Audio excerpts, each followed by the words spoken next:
Are you ready to warrior hammer? I'm Woody. But you're still a base Nurgle enjoyer, correct? Yes, always. I love Nurgle, I love Nurglings, I love poop and shit and farts. So that's exactly what I want. Exactly, the reaction video without the reactions. Yeah, okay, we're All no right, well, let's reactions, we're see. just watching. Let's see if we can have you impressed by any other groups. Maybe convert you from the horrors of Nurgle. No. No. I love Nurgle. Okay. I love Nurgle. Video is part 2 in a 2-part series Part on 2. every faction re-explained. If you've not seen part 1, you were either snatched by the YouTube algorithm, or you don't let anything, not even common sense, hold you back. And for that, well, I wish I could be that strong. The quest to find the Primarchs was expansive and treacherous, to the point where they really should write a book about it. Despite never seeing the Emperor before in their lives, the Primarchs all instinctively knew who the Emperor was. Whether it's his psychic connection to him or just plain old intuition, the giant golden god. Wait, is that a Lego man in the background? Oh, that is a Lego man in the background. Why is he there? I don't know. I didn't know Lego was in Warhammer. He kind of looks like a Monopoly guy. The Primarchs all lived their own lives, and some lived substantially better lives than others. We might be getting double audio on the video. Double audio on the video. Do you have both an audio output capture and a window capture running? Oh yeah.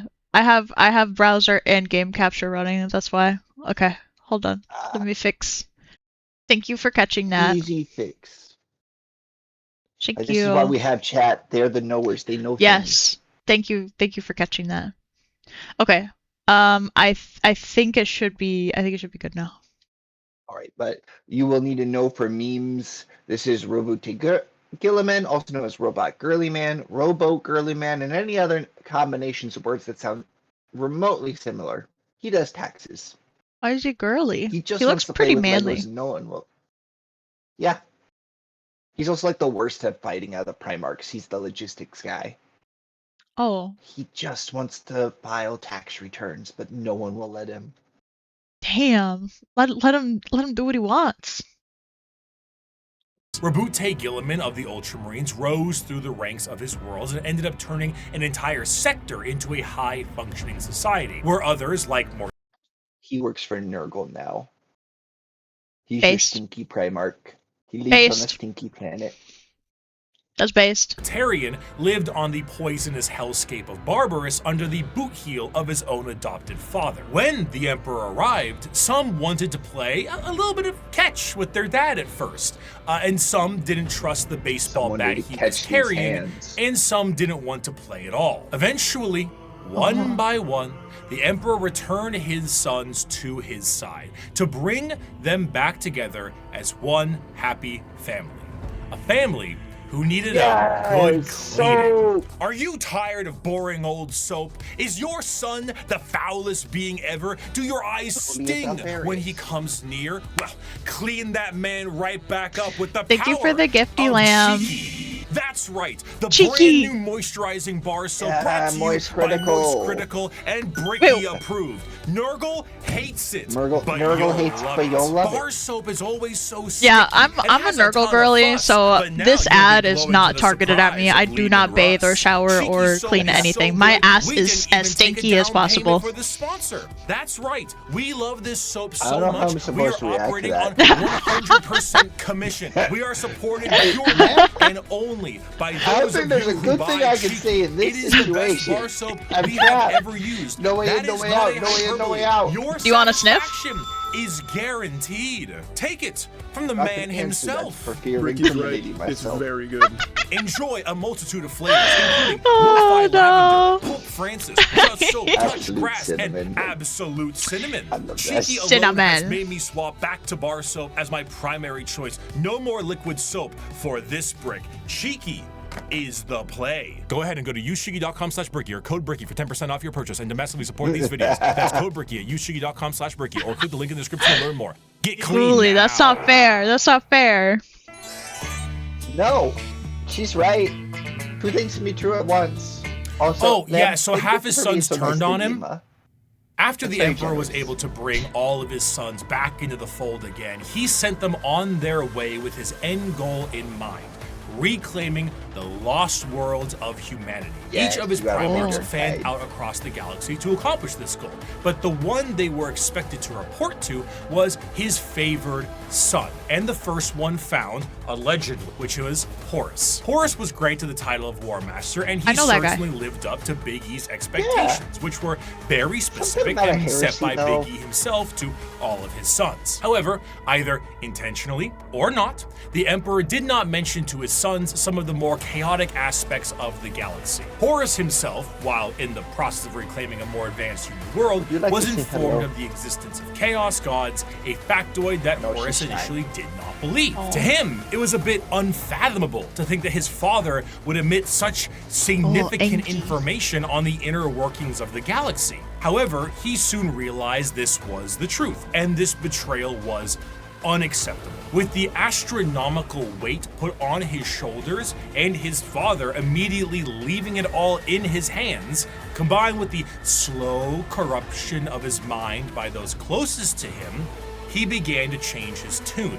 Horus began amassing a following behind his father's back with several other Primarchs and began to formulate plans to usurp him from his throne on Terra. While this was occurring, Magnus the Red tried to FaceTime his dad back on Terra, and that resulted in the shattering of a protective barrier between Terra and the demons of the warp. Due to this damage, the Emperor was forced to sit on the Yeah, golden throne Magnus to assure tried to that it like would continue shut to us function. through a protective Ultimately, barrier to half warn of the the Primarchs Emperor would and fall then to let all the chaos, demons and the out. remaining half would fight back viciously against their brothers. Magnus was told to Horus do eventually nothing. gained the He upper did hand nothing and wrong. arrived in orbit above Terra itself, and after antagonizing his father enough, the Emperor temporarily removed himself from the throne, strategically putting his old friend there as a seat warmer, and went to confront Horus himself on the Vengeful Spirit, his flagship. The Emperor faced down his son, and after a it's heated bad. battle and 64 novels, the Emperor managed to obliterate Horus on a subatomic level, but not Wait! Did he just spoil the Horus Heresy novels? I think he just spoiled the Horus Heresy novel. What the fuck? I was gonna read the first book. But also, the Horus Heresy was written after, like, Warhammer as the larger setting. Like, it's the prequel. So it's not necessarily considered that much of a spoiler, because you'll read that from, like, 8 perspectives. That's like spoiling the Bible. Fine. But I was planning on Yeah. reading at least the first book. I was gonna read the first book. Is Horus Rising the first book? I don't even remember which one it is. If you go on Audible, it'll give you a read order. My favorite way to do like it though is to be like, I want this character's story during the Horus Heresy start to finish, because there's a few like Logan who go through the whole Horus Heresy. Gooch, is that a clip that I think it is? Is it me saying I don't shower and that my ass is stinky? I swear to fucking God. Have to look at this Anyway. for scientific research. Anyway, I can't believe they just spoiled the Horus Heresy novels for me. It's so Jover. Now I'm gonna read the Yaoi robot one first instead. That's fair. Yep. All right. It didn't give me the right link. That's so fucked up. I didn't give you the right link. Oh, I copy and pasted. What? Yeah. Yeah, they I think that might be your best clip yet, Chirp. God damn it, Gooch. You didn't have to do that. Butch, you deserve a raise. No. You don't deserve shit. Okay, we continue. Sorry. before his favorite son was able Aside. to mortally wound the Emperor. As the dust settled and the traitors fled from Terra, the Emperor's body was dragged back onto the Golden Throne, where it sits that, permanently like, the to Emperor assure being that it mortally wounded is what like creates or codifies most of the Emperor worship into a faith system, even though the faith started before then. People see this guy that's like a god among men and started kind of worshiping him, and this supercharged it. like primals in Final Fantasy 14. Kind of. So the Golden Throne is like a lighthouse because he's such a big psyker. Everyone in the warp can like use him and be like, I am this far from the Emperor, so I'm about here. He's navigation. Oh, so he can use his Yeah. psyker powers as like a GPS. Lighthouse. Basically. Oh, so he could be my little Apple Maps on my phone. That's crazy. Exactly. Wow. Emperor Maps. Emperor Maps. He should make an app. I would use it. I would probably too. I would love like your everyday apps, but they're all themed to be Warhammer. I'm sure a lot of people would like that. Yeah, exactly what Goody's saying. It's like, I'm not God, don't worship me. Also is 20 foot tall. He's Glows. like a demigod, essentially. Has never lost a battle. Well, except to his son, Continues apparently. to function. A corpse forced to technically constantly won. hold back the horrors of the But war he's injured. and guide humanity with his pale Yeah, but his light. son got And that light obliterated. is I guess that's flickering. fair. From there, the remaining members of the traitors to the Emperor fled to their respective safe havens. These are the veterans of the Long War, the spiteful, and to them, the wronged. Those who would let the galaxy burn if it means the Imperium gets caught in the flames. These are the...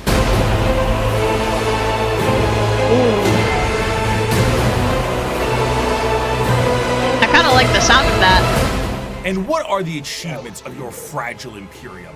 It is a corpse rotting slowly from within while maggots writhe in its belly. It was built with the toil of heroes and giants, and now it is inhabited by frightened weaklings to whom the glories of those times are half-forgotten legends. I have forgotten nothing, and my wisdom has expanded far beyond mere mortal frailties. The Horus Heresy saw the collapse of the Imperium as we knew it at the time, and half of the Space Marine legions fell to the ruinous powers. Though the favored son, War Master Horus, was killed and the rebellion ended, the heretical forces retreated to the warp and remain a constant threat to this day. The twisted reminder of what the temptations of the warp may bring, the Chaos Space Marines act as a mirror to the loyal legions. And as time progresses, their warp taint further changes them to suit the needs of their patron deity. Though marred and absolutely mangled by the ruinous powers, they are still unmistakably Space Marines in stature and shape, and according to them, they have never been more free. After the heresy, the loyal legions of Space Marines became very strict in their organization, and their separation into separate chapters with capped numbers and other formalities was done to prevent any form of heresy from happening again. The Chaos Space Marines are a bit different. Ultimately, these Marines are subject to the primary legions that fell to Chaos in the first place. The majority of these legions, the Black Legion, the Word Bearers, Iron Warriors, Alpha Legion, and the Night Lords are supporters of Chaos undivided, either enjoying the powers of all Chaos gods or sometimes shunning them altogether. But a few of them follow a very specific Chaos god. Thousand Sons are followers of Zeech, the Death Guard followers Nurgle, Slaanesh has their claws in the Emperor's children, and the World Eaters are avid followers of Khorne. From there, the legions themselves are separated into roaming war bands that may go under their own unique names or may stake a claim to one of the primary legions. Most of the gear and armor of a Chaos Space Marine remains the same, but stylistically it changes quite a bit to reflect the intention of the legion or their patron god. The Death Guard's armor has become rotted and full of gaping mouths and plague-filled voids. The World Eater's sharp and violent armor reflects their bloodthirst, and the chaotic noise of the Emperor's children armor, the nipple rings pleases Slaanesh greatly. Due to the taint of Chaos, the armor itself becomes less about plating and more about a new skin for any given Chaos Space Marine. Though the Chaos Space Marines have no true fear of death or numbers diminishing, there are still major recruitment efforts for their legions. However, the conscription of these recruits is a lot more chaos-fueled and is more of a forced assimilation. That book is called The Demonculaba. Is the one book I recommend you do not read. Oh, a book to not read. they're trying to make Space Marines, but because they're so mutated, they can't like use the progenoid glands, which are these things that grow inside Space Marines and are used to implant to make more Space Marines. So they gotta look. It's a lot of birth imagery. Do they have MPreg? Space Marine MPreg? It's not MPreg. It's just Preg. Damn. Damn it. Damn it. They insert an adult person inside of another person to turn them into a Space Marine with chaos magic. They're also born without skin, so they gotta flay people to put skin on them. It's bad. Don't read it. Are you sure it's not MPreg? Are you positive? I wish it was MPreg. That would somehow be better. Yeah, you're inserting a person inside another person. Is the person that's the like is it not a man? No, it's a woman. It's a random What? lady that they What the kidnap and use. Aw, that's not good. I want MPreg. Consensual MPreg. What is ADN? ADN. Oh, Ave Dominus Nox. What is that? That's Sounds- the Night Lord's like slogan. I'm trying to remember what it means. It fucking sounds like Venator's ultimate in Deadlock. I always Latin thought it shit. sounded like a choir, like, or a Catholic thing. Yeah, the Catholic. Where's my Deadlock shitters in chat? Doesn't that sound like Venator's ultimate line? I feel like it is. I don't remember exactly what he says.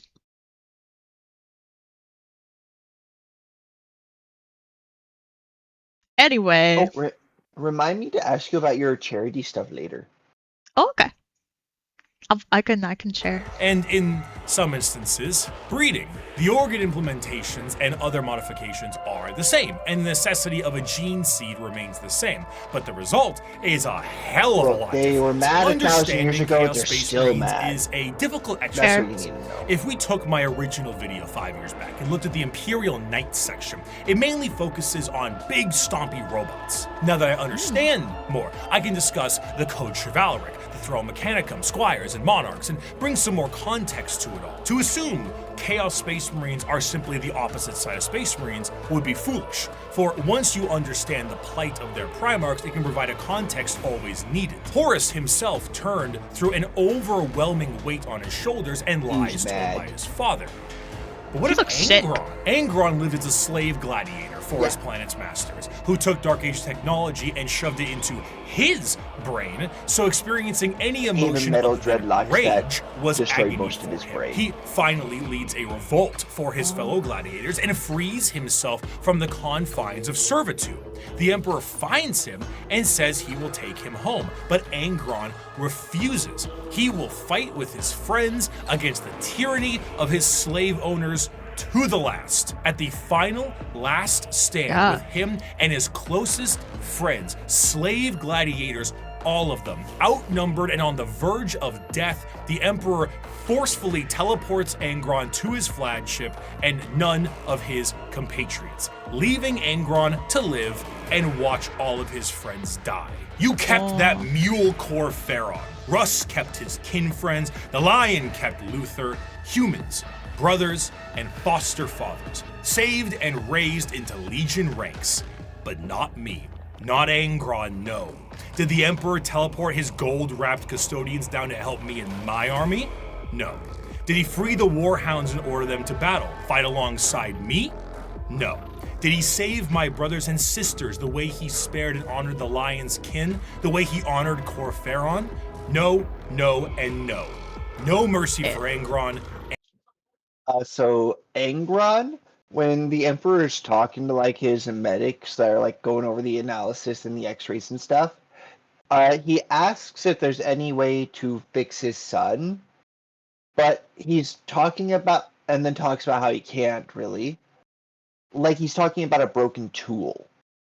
Like the Emperor always has this weird dichotomy where one moment he appears like an actual father, but in the next he's just this calculating thing.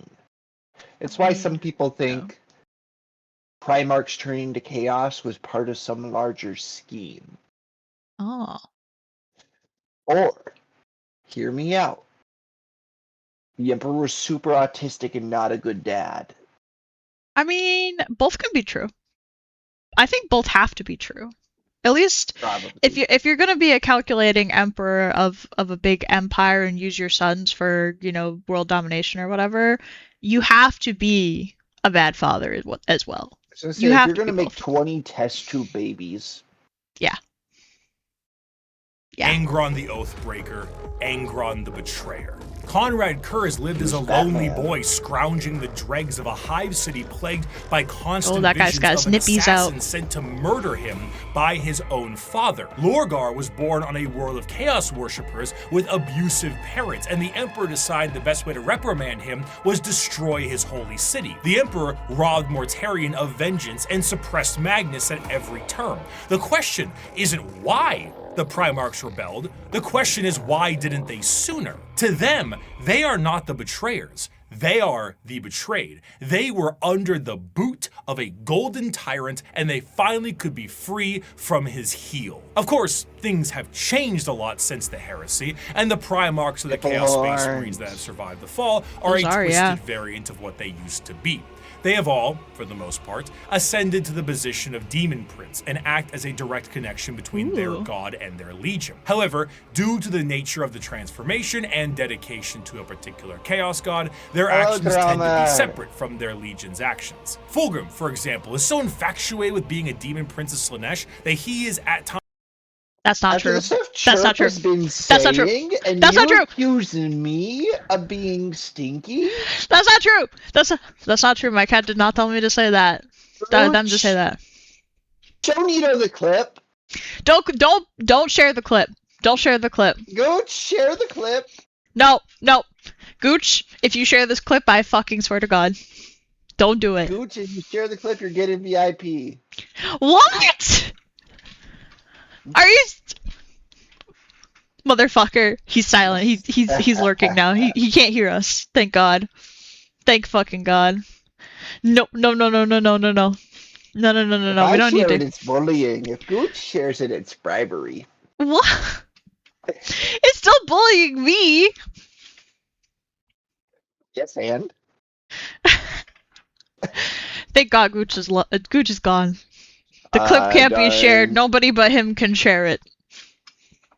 I do have to open on another tab. Fuck. No, I wouldn't do that. Nobody can share it but Gooch. It's his clip. It's illegal. Okay, if you say so, boss. Yeah. That is what I say. Yeah. Continue the far video. too focused on its own personal perfection as opposed to conquest and sitting around like Ember. Frankfurter on his throne. Meanwhile, Hi, Lorgar Ember. is being stalked by a bird, so he's always on edge. The most adamant against the temptations of the Chaos Gods, Perturabo, was even made a Demon Prince as a reward for being the one who did the most work on the group project. Chaos Space Marines are a fascinating faction because there is a great deal of cognitive dissonance that is represented in them. Depending on which faction you follow, your devotion to chaos is a sliding scale, and the representation in the universe is so varied. Some are there to reap a high tally of kills for their patron Some are there deity, 'cause they were while the others are janitor. there purely to destroy the Imperium who Like, I wronged came with them. the Some shit. are there to torture and maim, and some are there to conquest and conquer. There is no unifying glue. They fight each other as much as they fight everyone else, and their machinations are entirely up to their warband. You have all walked different paths, but together we have come to the same destination. The Emperor has failed us. The Imperium has failed us all. It has failed us by the laxity of its laws, the decadence of its culture, and in the injustices heaped upon those of us who serve the most loyally. It has failed us by never recognizing our virtues, never rewarding us for the blood we shed and bringing about its ascendancy, and never providing unity when we needed it most. It has failed us by being flawed to its core, imperfect in its pursuit of a perfect culture, and in its weakness against the encroachment of Xenos breeds that seek to twist humanity to alien ends. And it has Sheesh. failed us Oh, still most going. of all by being founded upon lies. The Imperium is Bro's forged by a monologuing. dangerous deceit and erodes us all by demanding we sacrifice I truth will say on the the altar of authors are necessity. so good. This and they can is an write empire some really propagated damn good by sin monologues. that deserves There's a voice to actor die. that does them And on here YouTube on Shorts. Istvan I find him 5, again, he's we so good. begin the purge. From these ashes shall rise the new kingdom of mankind, an imperium of justice, faith, and enlightenment. An imperium heralded, commanded, and protected by the avatars of the gods themselves. An empire strong enough to stand through a future of blood and fire. Naturally, however, Sheesh. as I have said before, Space Marines do not make up the bulk of the fighting force in the Imperium. So it would be ludicrous for me that's to not all mention Grimmon their that dark were there. cousins. That's a funny The Code story. Chivalry is the sign Yeah, of the cool power story. of the Imperial Knights. Oh. But what about the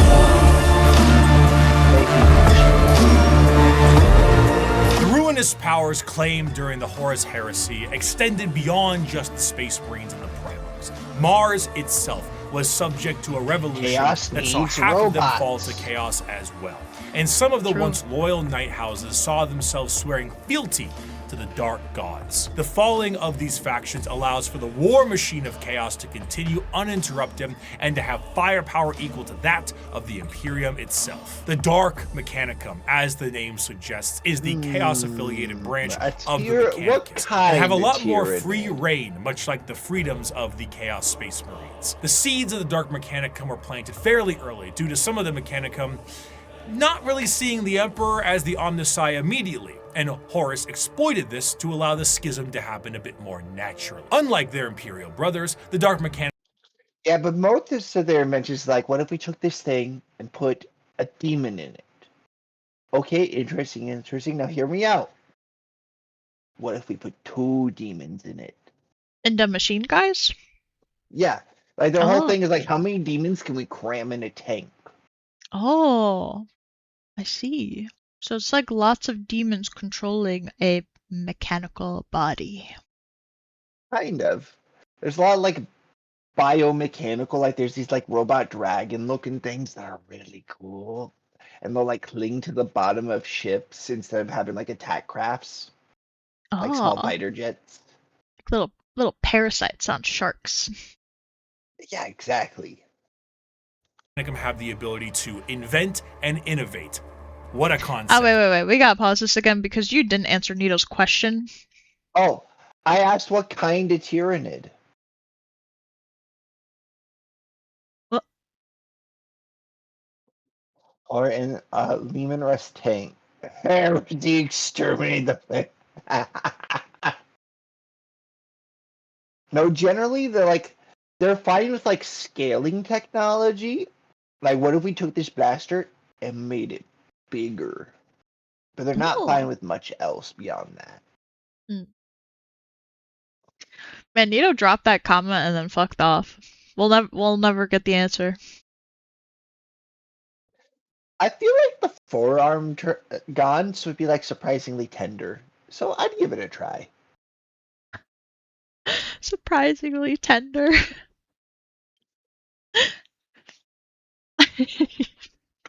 In all reality, though, it always end in war every time.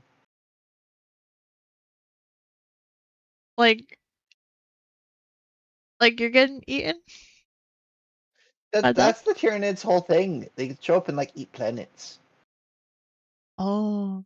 So you'd bounce on it crazy style and then you'd get eaten. Probably. Damn. Okay, we can continue While now. also Sorry. utilizing forbidden technologies such as the Silica Animus or AI. The Dark Mechanicum do have their own desires to find lost technologies and put them to use, but they're more interested in taking ancient and forbidden technology from Imperial worlds and activating them for their own purposes. Because what good is a bunch of knob and tube wiring if you don't overload it with as I don't many own a extension cords 3-prong as plug. possible? I own However, 8 instead of being adapters. clear-cut and more generalized creations, the inventions of the Dark That's what my computer's Mechanicum are doing right inherently now. tied with the warp and its demons. Genetic experimentation and modification, the fusion of man and machine are exceptionally common, and no creation is more reflective of this Yeah, these than things. the demon engines. Instead of regular tanks and vehicles, the demon engines are machines bound with the presence of demons to make them living war machines. Unlike Oh, the that's what you're talking vehicles of about. the Imperium, where a Mechanicus priest may be there to aid in its repair, a Warpsmith sorcerer is there to essentially repair Kind of and like if irritate you put the a demon chihuahua engine in so a that it can be cage a and just more kept effective poking killing it machine. until it In wanted to certain murder factions, everything like and the then let it bitter out. and siege-loving Iron Warriors, see. they will lure demons with the promise of glory and easy bloodletting, only to then forcibly trap them into these demonic engines to use as weapons of war against the Imperium. Some lesser gods, like Vashtor the Archifane, is also a contract and Chaos arms has a dealer military for industrial the demonic complex. stuff that comes out of Chaos. Many demons may sign a pact with Vashtor in the soul forges of the warp, and in doing so are given the weapons of war to kill as much as they can. Should they do so, Nice. excellent, you may keep it. Should you not, I hope you enjoy your soul working in the forges for all eternity. That's what you signed with blood and oil. In addition, much less like nice. their ties in the Loyalist realm, the Dark Mechanicum and the Chaos Knight houses are deeply intertwined. There were, of course, many Knight houses that swore fealty and bent the knee to War Master Horus during the heresy, but a good portion of them had no choice, as they were absorbed by warp storms and corrupted into compliance. Many of these Chaos Knights reflect the very early Dark Age technology Knights with more corrupted weapons. The Throne Mechanicum, which once had a noble sitting and taking control of generations of previous drivers and taming a beast, is now a saddle to a monstrosity of wrath and hatred. The nobles of the Chaos Knights fight to aggravate and bring the machine to their will while combating the corrupted minds of their fallen ancestors. Some of these nobles may do such a good job that they themselves fuse into the throne itself and become one with the knight. If a noble dies, no worries at all. Unlike the Imperial ones I that got require this. a Hold my pilot, beer. a demon can hop into the cockpit and control it instead. The Night Worlds also see full corruption as well. Where there were once peasants, there are now cultists, and the goal of the Chaos Knights are just as chaotic as the gods they follow. Some are sent to war by the ruinous powers. Others may protect Dark Mechanicum Forge worlds, and others still may be so hyped up on the ruinous powers that they are just aimless and reckless, hoping to unravel the fabric of the universe itself. Though the aspect of nobility is still there with the Chaos Knight, but it's hardly the same as it is on the Imperial side. As opposed to a beautiful knightly stallion, the knights here are Fucking horrifying and on. unpredictable monstrosities, fueled in hate part that. by the agony of the memories of the ancestors trapped within. An invasion by a house of Chaos Knights is a horrifying thing. One might ask, how do knights enter the battlefield? Normally they can be deployed via dropships the standard way, but Imperial Knights can be deployed with a drop keep. A gigantic knight keep with like towers and stuff will hurtle towards the surface like a drop pod and be Mobile slammed fortifications. into the ground with an excessively thunderous crash. Then, massive drawbridges slam down, banners unfurl, and huge horns play the song of their people as these lumbering robots charge out of their, again, drop keep to fight for the Imperium. So imagine what a warp-fueled version of this could look like. If you get the opportunity, you should kill yourself.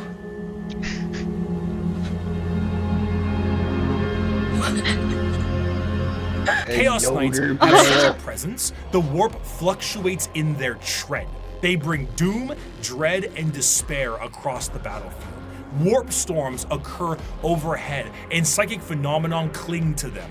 A Chaos Knight will arrive either in some warp-debased platform, or perhaps a portal itself, or climb out of a pool of blood. As the air gets heavy, the enemy feels a crippling sense of paranoia, and the sky begins to rain blood, acid, and God knows what else. The horrors of the warp have resulted in a dramatic change in technology in the favor of their forces. Though in practice, it is a horror beyond comprehension, their baseline desires don't seem that radical on paper. They are creative builders, working to innovate and improve technology while utilizing anything they can to accomplish their STEM goals. Looking at the dark forces of chaos That's and not the so bad. Emperor Look now that on his different. golden throne, humanity is fractured. The Emperor himself is the guiding light Which for that's warp kind of travel the for humanity, one take and you in like. being that exists as a Chaos beacon is scary. for the The Empire entire does species. not look any Without better. him, things would I know. get somehow worse. Therefore, he needs his protectors.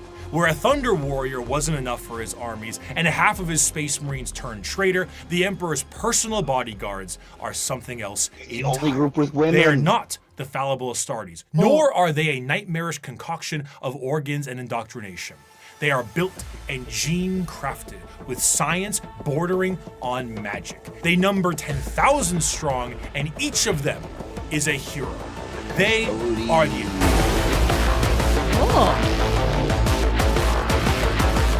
Rare is the battle where an Emperor's custodians outnumber our foes. We are ever beset, surrounded upon all sides by heresy and foulness, just as is Terra itself.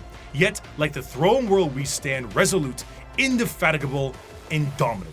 Let the enemy come. A little note, Custodes are one of the best factions to start with if you want to play the tabletop. Oh, Because they are the most individually expensive units. So when you play the tabletop, you have like a number of points, and each unit costs a certain number of points. uh-huh. So since the Custodes are so expensive, you only need a few models. Versus Oh. if you're playing like Guard, and each Guard is worth like 10 points versus a Custodes 100 points, you need 10 times as many models. Oh, so you can have less little like figurines.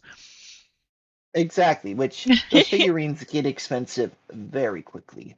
Oh, I remember the Thunder Warriors. Back in my day, we called them the Thundercats. I feel like that's a different thing. It might be a different thing. I feel like that's a Let different them thing. darken the horizon with their numbers. Still, we will prevail. Though the Emperor sits rotting on the golden throne, his talons remain sharp. The talons of the Emperor was the name given to the most elite forces at his disposal. The left hand of his talons comes in the form of the Sisters of Silence, psychic blanks that scour the galaxy Boob to claim armor. souls to fuel the Astronomicon in the form 'Cause how else of would the you know that's a Great woman? Tide. 1,000 It's critical. psychers sacrificed Yep. daily to keep the Emperor of Mankind alive, dragged into the black ships of the Silent Sisterhood. The right hand of the Emperor's protectorate, his golden bodyguards that serve him and only him. The Sisters of Silence he mentioned, they're like nuns, like combat nuns that turn off magic. Oh, they turn off magic. Yeah, they are blanks. Psychic powers do not work or are lessened in their presence. They're called the Ooh. Sisters of Silence because they take an oath of silence. Oh, that's cool. That they would make Which very good also bodyguards. means in the animations they use ASL. Ah, that's one way to get around silence. They also have like apprentices who haven't taken the vow yet in some books that do all the talking for them. They also don't have souls, apparently. That's They kind have, of an like, important detail. negative souls is how I kind of thought of it. Negative souls. Like theirs is the vacuum of a soul, which then suppresses everything around it because nature abhors a vacuum. Oh, like a black hole. Yeah. I see, I see. There was one that was so powerful she was literally invisible, and she accidentally got killed by a Chaos Marine's backhand, and he didn't even realize until he saw his kill counter went up by 1. That's a real thing. Korn gave one of his Chaos Space Marines named Karn a kill counter. That's nice. You kill him so much, you gotta have a counter. These are the Custodians. While the members of the Space Marines went out to take back the galaxy, the Legio Custodes stood back and kept a close I've killed like watch an invisible over the Sombra on Emperor Overwatch himself. before. The I think it's the same Custodes thing. are, in a sense, Yeah. similar to Space Marines in that they are genetically modified super soldiers clad in power armor, but that is where the similarities stop. Their genetic makeup seems to be made from the Emperor himself, or at least something quite close. And the precision of their creation predates the development of the Space Marines and even the Primarchs. Unlike Space Marine recruitment, where there's a process undertaken when a subject is at least somewhat grown, a Custodian's process begins at infancy. The methods in which they are made are a secret, but what is known is that at the very beginning, each Custodian was made by the Emperor himself. Regardless of the Ooh. bioalchemical process, the process More is test tube exceptionally babies. Still a lot of long and babies. grueling. Yeah. Only They a start with handful of normal selected babies. aspirants make it to the Oh, end. these ones start with Those normal. that Organic do are farm clad in raised. the most regal and effective Oh. armor in the Imperium. That's nice. Commonly, a custodian is seen carrying a guardian spear, Yeah. an utterly yoked up version of the staves the Praetorian guards of the Emperor in Star Wars had. They are also clad with specific shields and blades, but the most interesting thing with all of their gear is that due to the meticulous and dedicated maintenance and preservation of their armor and gear, these items are the same ones. I do love the Guardian Spears because they got a gun at the end of them. It's cool as fuck. I always use the rifle spear in Bloodborne, so it's exactly my aesthetic. Oh, so it's like a spear with like a lightsaber at the tip and a gun. Think more like stun baton. Like there's Stun. energy coursing through a physical thing. Oh, not a lightsaber. Okay. Thunder Warriors would still age. That was my understanding too. Like the Thunder Warriors were incredibly powerful, but they were also riddled with cancer. Oh, that's nice. Yeah. So like humans are known for having like very like powerful souls, and it's implied when the Emperor united Earth, there were a bunch of chaos cults in existence at the time. So we needed something incredibly powerful to help wipe them out. Because like Uh-huh. chaos likes humanity. Humanity really feeds chaos. Yeah, So definitely. they're like other than Eldar, which are like approaching extinction, humanity's that good shit. Just num num num, eat them up, eat them up, eat them up. Wait, you didn't tell me that Eldar are going extinct. There's very few of them left. They remember when they got the big slurp from Slanesh when she was born? Yeah, I do. Yeah, there's like 1% of Eldar left. And they don't Oh. want to fuck because Slanesh is just going to eat their babies anyway. So why would they make babies for Slanesh? Does Slanesh know that she's not gonna have any Eldars left if they can't reproduce? Slanesh is all about excess. Excess doesn't factor into sustainable farming methods. If you want to know about sustainable farming, look up Blackbird Coop? Blackbird Farms? The guy that farms chickens is like, what is it now? Oh. So they're just gonna die out and then Slanesh is just gonna poof? I Or- think at that point, Slanesh would be complete. She'd be complete? Because she was born of all of these Eldar that she slurped up at once. Oh. And she's like 99% done. It's just, she just wants that little bit more, that last bit, just wants to lick the plate clean, So if she gets the 1% of Eldar left, she's complete, and then what does she do? Continues vying in the great game against the other Chaos Gods for a likely impossible victory. Oh. Because the Chaos Gods are also always at war with each other. Right. I thought like they needed followers. So like if Slanesh's followers die out, then she don't got followers. I don't know. Well, the Eldar, during their excessive period, were fueling her by their actions. But I feel like that's just charging up a battery, so then it would slowly drain. But why would the being so focused on excess be worried about preserving, if that makes sense? I mean, it makes sense why she that's not a thought that Plus, crosses there's her also mind. other but- species in the galaxy that are giving her more power just because of quantity. Oh, I see. I see. Slanesh is the youngest and weakest, but by no means a pushover. Because Slanesh's excess, she is like the pursuit of perfection to detriment. So, like, art feeds Slanesh, as well as, drug, sex, rock, and roll, as the saying goes.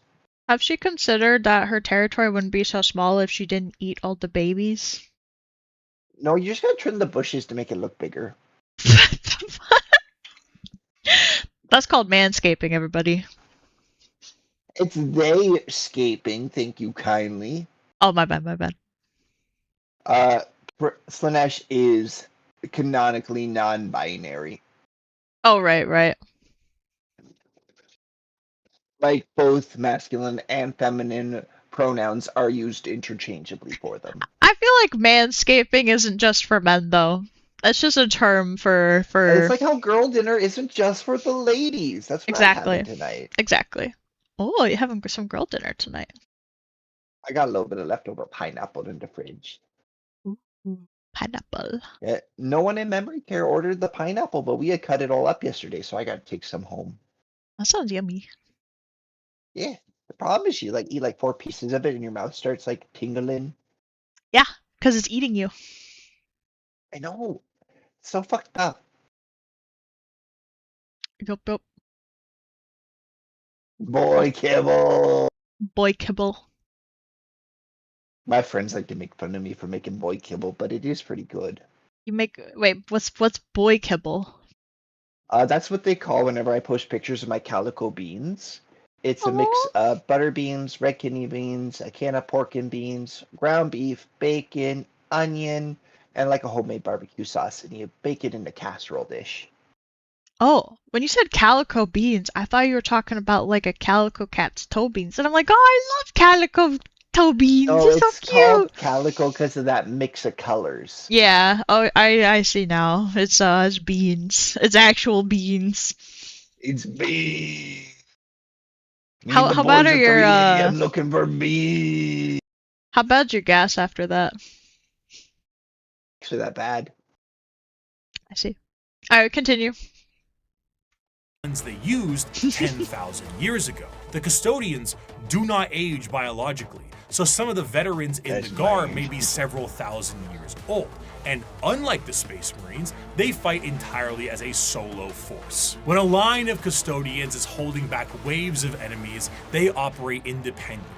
There are no battle formations, there are no squad tactics. Each custodian is the main character, trailed by serfs and servitors, tasked entirely to reload their weapons. They fight with a singular purpose, if not action. Groups of custodians will dispatch enemy after enemy, their spears coming within inches of each other, but never close enough for a I don't know what you're talking about. Their strikes are intentionally defensive, allowing their opponents to attack 1 to 2 times before parrying and ending their lives. Each strike deflected is an opportunity to know their enemy more and learn from their patterns. Sit there and parry so they can the learn Emperor's the attack patterns. Masters of close combat, That's smart, actually. enemy knowledge, and reactions Fucking Dark measured Souls in players. milliseconds. Though the custodians are a part of the Adeptus Terra, the members of the Guard only answer to their own leadership and the Emperor himself.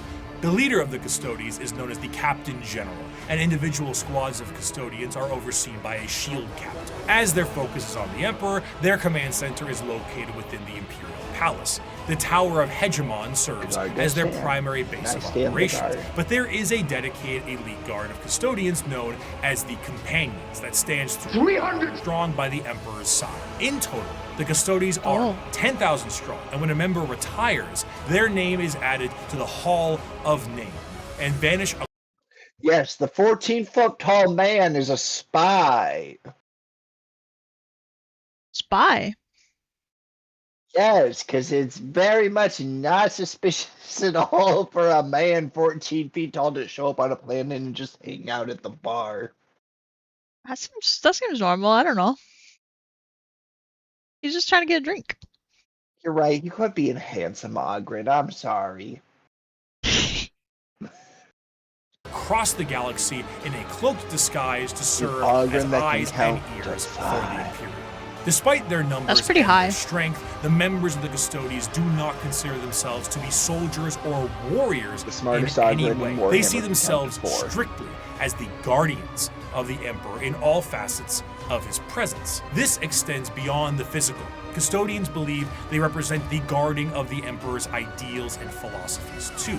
Their gains are both physical and literary. They are the protectorates of everything the Emperor stood for, and in doing so, the custodians are also artisans and scholars, in addition to being the Golden Guard of the Golden Throne. However, due to this nature of being protectorates, they have a very strong view when it comes to the Space Marines and the Primarchs. The Emperor himself had insinuated many times that once the galaxy was brought to heel, that there would be no need for the Space Marines anymore, and they were to go the same way that the Thunder Warriors went before them. The Custodians were meant to be the judge, jury, and executioner of this will, and are biologically designed not only to be able to take down Space Marine with ease, but to be able to go toe-to-toe with the Primarch as well. Yeah. During the heresy, the Custodians mused on how suspiciously easy it was to kill Chaos Space Marines, as if they were trained and made for that explicit purpose. Constantine Valdor, one of the closest advisors of the Emperor, was asked if he ever disagreed with Big E on something, and he said once, with the formation of the Primarchs. I feel I do my best, but they don't. Let me ask you a very fair question. What do you do successfully? Exactly. Quickly. Whoa. Vulcan makes cool stuff in the Forge.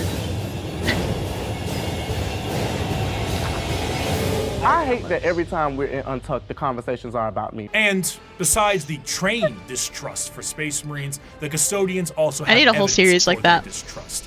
The Horus Heresy saw half of the chapters fall to Like, chaos and like the turn girl traitor talk against scene? the Emperor. Yeah. In the mind of a Custodian, the fact that half of the Space Marines fell before means that the other half can fall with ease. They are fully capable of wiping out literally any force put against them, and in a sense are the final representation of the golden age of terror. However, they are forced to stand in silent and blind service to the Emperor and to the ill of the Imperium. And they, for 10,000 years, have stood vigil over the Imperium and have watched its rise and fall with the inability to do anything about it. While they do go out and fight some battles here and there, at the end of the day, the vastness of the Imperium means that the closest Oh, were you advisors to flirting the with Emperor the himself wrong Emperor, are Nito? powerless to make any change. That's But embarrassing. goddamn, can they kill a Space Marine? For I'm telling 100 Emperor. years, I stood my watch amidst the somber shadows of I the don't know which Sanctum one. Imperialis. I was still as a statue, but always ready, always attuned to dangers unseen. Days, months, years Pat, would you passed like to say by hi, in a chirp? frenzied blur beyond Chippy. those walls, yet within, little moved and nothing changed. For 100 not years, very I did vocal. not but wait. Yet had any No. threat appeared, I would have struck it down in a heartbeat. For 100 years, I stood my watch, and as it ends, I can tell you this: patience is a weapon.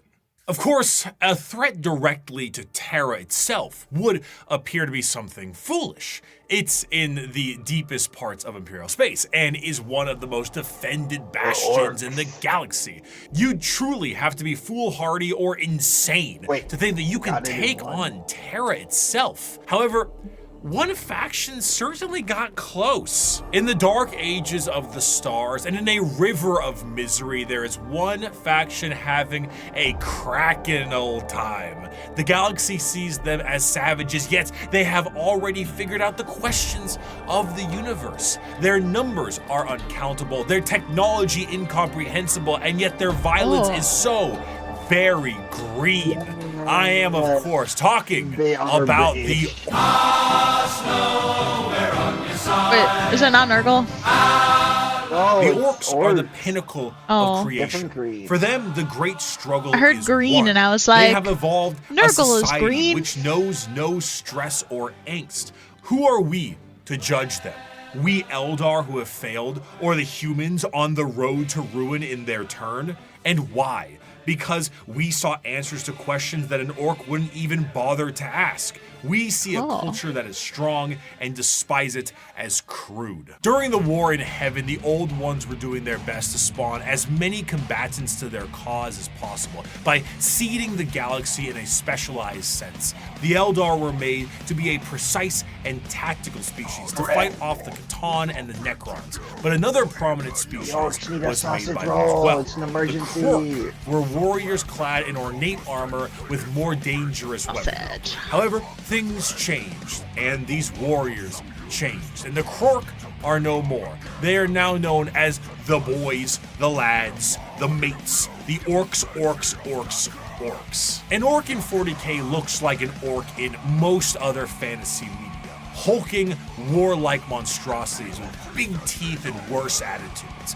However, unlike the more Tolkien-esque forms of these creatures, the devastating nature of the orcs is in their biology. Unlike most species in the galaxy, the orcs are actually a type of fungus. This fungus itself comes in various forms. The small goblin-like Gretchen and Snotlings are a part of this Squigs' hair.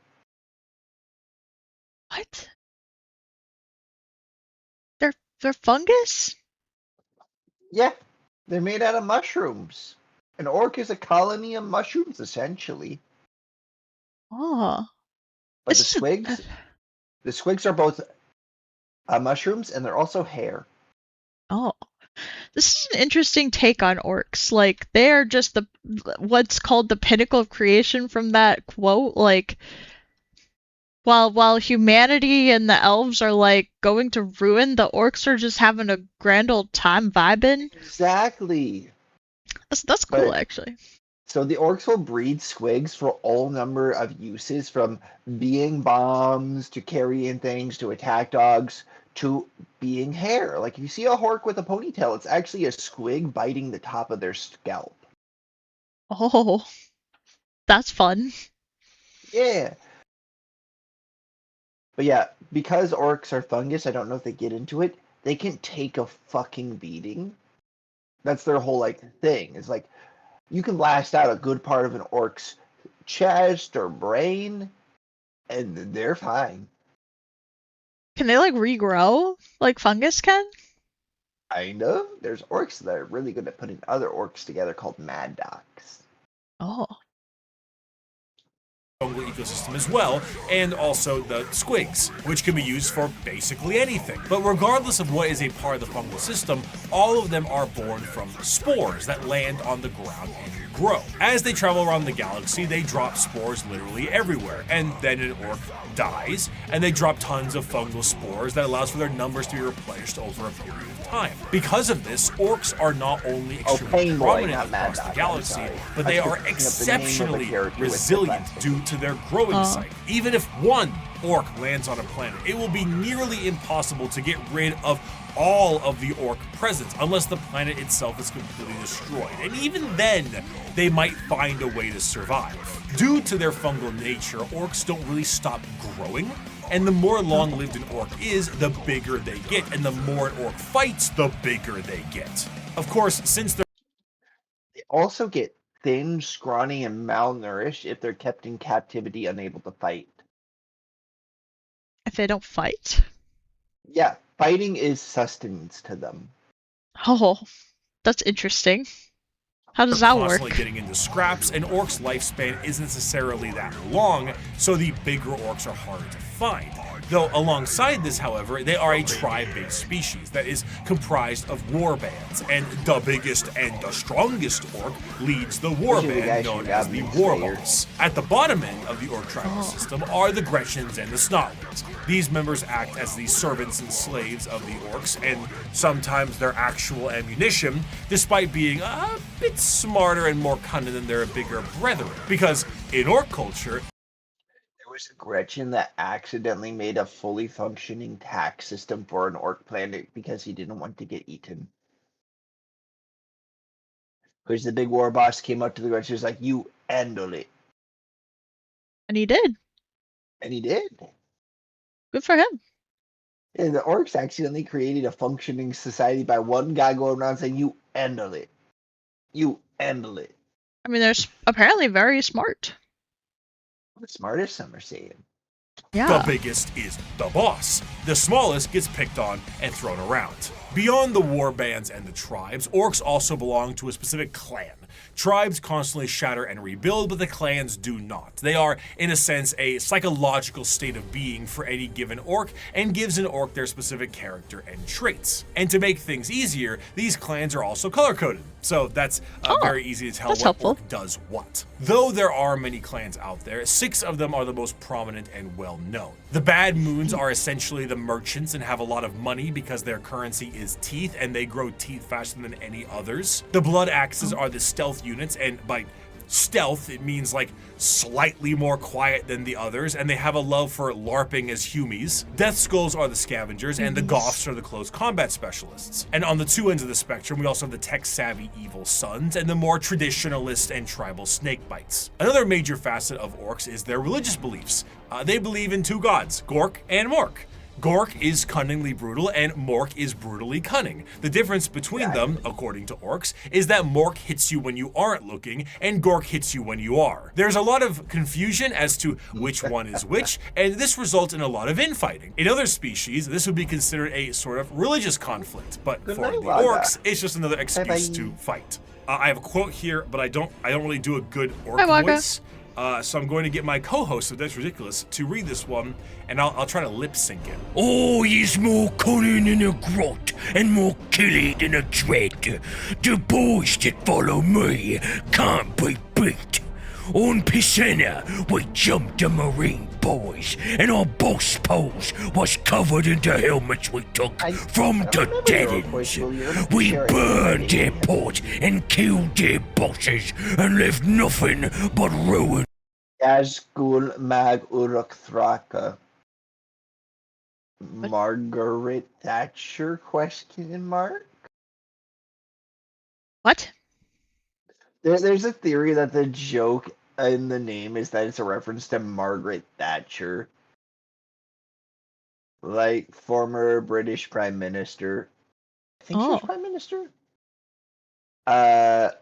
Fuck Margaret Thatcher, 90% of our problems are because of the policies she put in place and then were copied by other countries.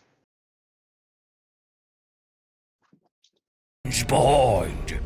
I'm Warlord Gezgul Mak Uruk Thraka, and I speak with the word of the gods. We's gonna stomp the universe flat and kill anything what fights back. Also, the person voicing that is DK Diamantes. They are a VTuber, a Cyclops. They're in the Adeptus Ridiculous podcast with Bricky. A Cyclops VTuber? Yeah. That sounds sick. It's such a good design. I've rated them a few times. They're lovely. Aww. We's gonna do this, cause we're orcs, and we was made to fight and win.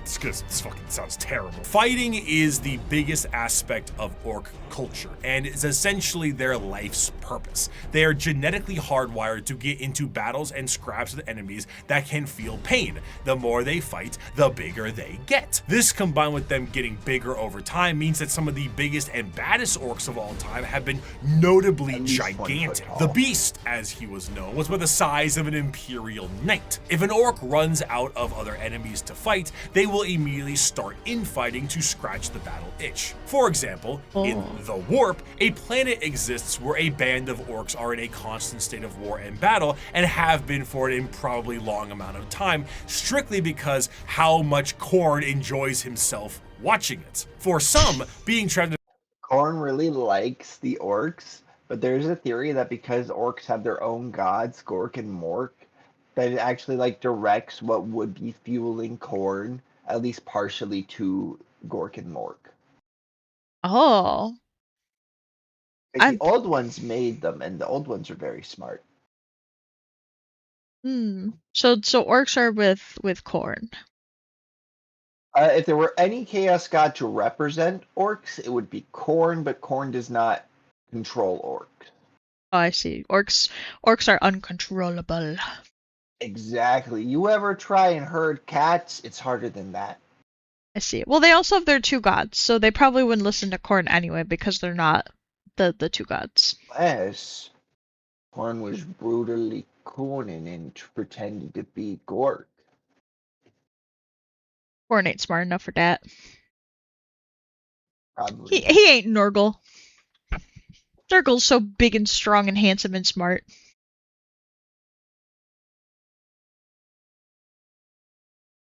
I'm gonna get you a BetterHelp sponsorship. I think you need that. What's that supposed to mean?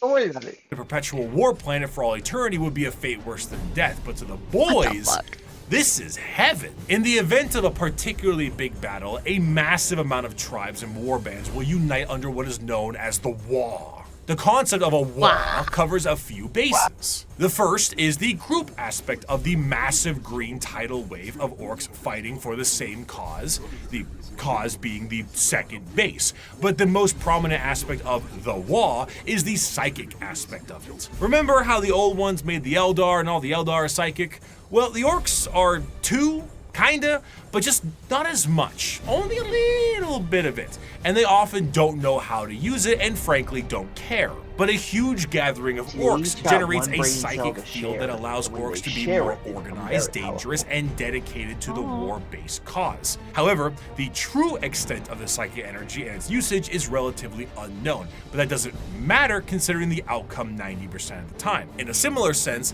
their ragtag technology and weaponry is also a mystery to most who encounter it purely because of that Wa energy. The technology the orcs use seem to be held together with duct tape and plastic glue, and crude doesn't even begin to describe it. Their guns seem to have an inordinate amount of ammunition and firepower, and they are seemingly able to put things together on the fly in the middle of combat. The Imperium is of the mind that the orcs' weapons and machinery only work due to their innate psychic ability, but realistically, orc gear hardly works in the first place. Weapons blow up in a Bugs Bunny-esque manner. If you open the engine to an orc car, you're as liable to see an engine as a box with the word engine scrawled across it, and it works just as well either way. Wait, what? I thought when they were introducing the orcs, they were like, their technology is so advanced and they're so smart. So like the more orcs that get together, usually the like more impressive technology they can bring forth. But some of their like normal stuff only works because they believe in it. Oh, okay. Like the orcs believe colors have power, so if they paint a car red, it will in fact go noticeably faster.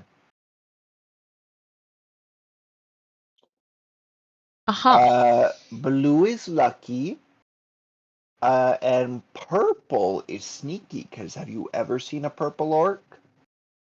I guess not. I guess not. Exactly.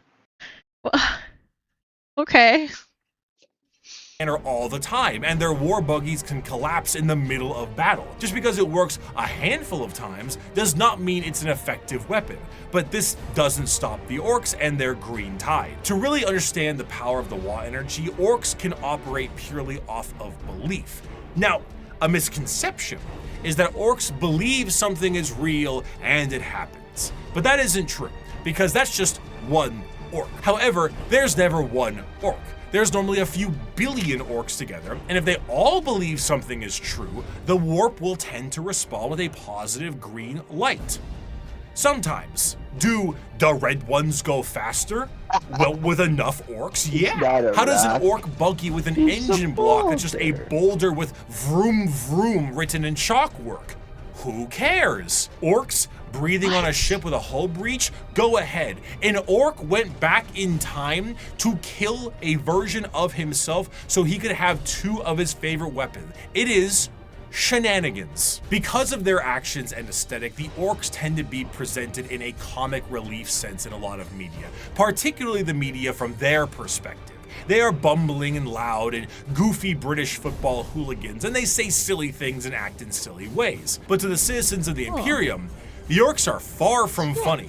They are violent and irrational creatures that take humans for punching bags, slaves, or ultimately dinner. They have no moral compass and are violent and brutal killers that know nothing else. They are genetically designed to be a violent species that was capable of beating back the Necrons and the Catan. And if the orcs were ever able to unify under one banner, they would be utterly unstoppable. However, due to their aggressive nature, their organizational skills are non-existent, and they tend to just beat each other up for the fun of it. All that exists in the mind of an orc is fighting, and nothing else. If they wipe out their enemies, they will inevitably wipe themselves out as well.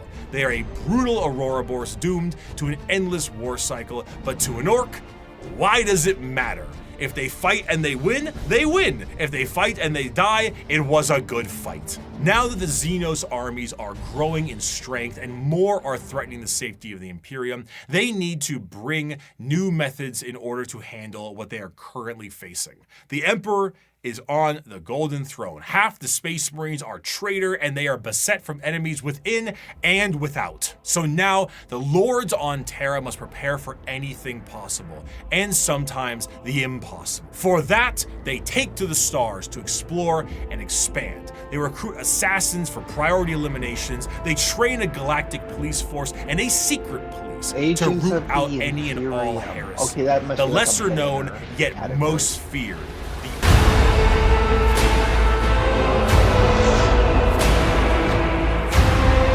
I carry with me an inquisitorial seal. It is a small, unassuming object contained in a neat box of Pluvian obsidian. It is a modest thing, relatively plain, adorned with a single motif and Exactly. a simple Who gets it? motto. Yet with this little object, I can sign the death warrant of an entire world and consign 1 billion souls to oblivion. Where the Imperium may see its justice dealt out by the hands of its armies and the gauntlets of its Astartes, when one needs eyes, ears, or both cut out, it looks to the agents of the Imperium. In a meta sense, these agents are a homogenized version of multiple factions from the original video 5 years ago. They comprise multiple aspects of the wide and all-encompassing armies of humanity and serve different roles. I swear the bodysuit is necessary. I swear.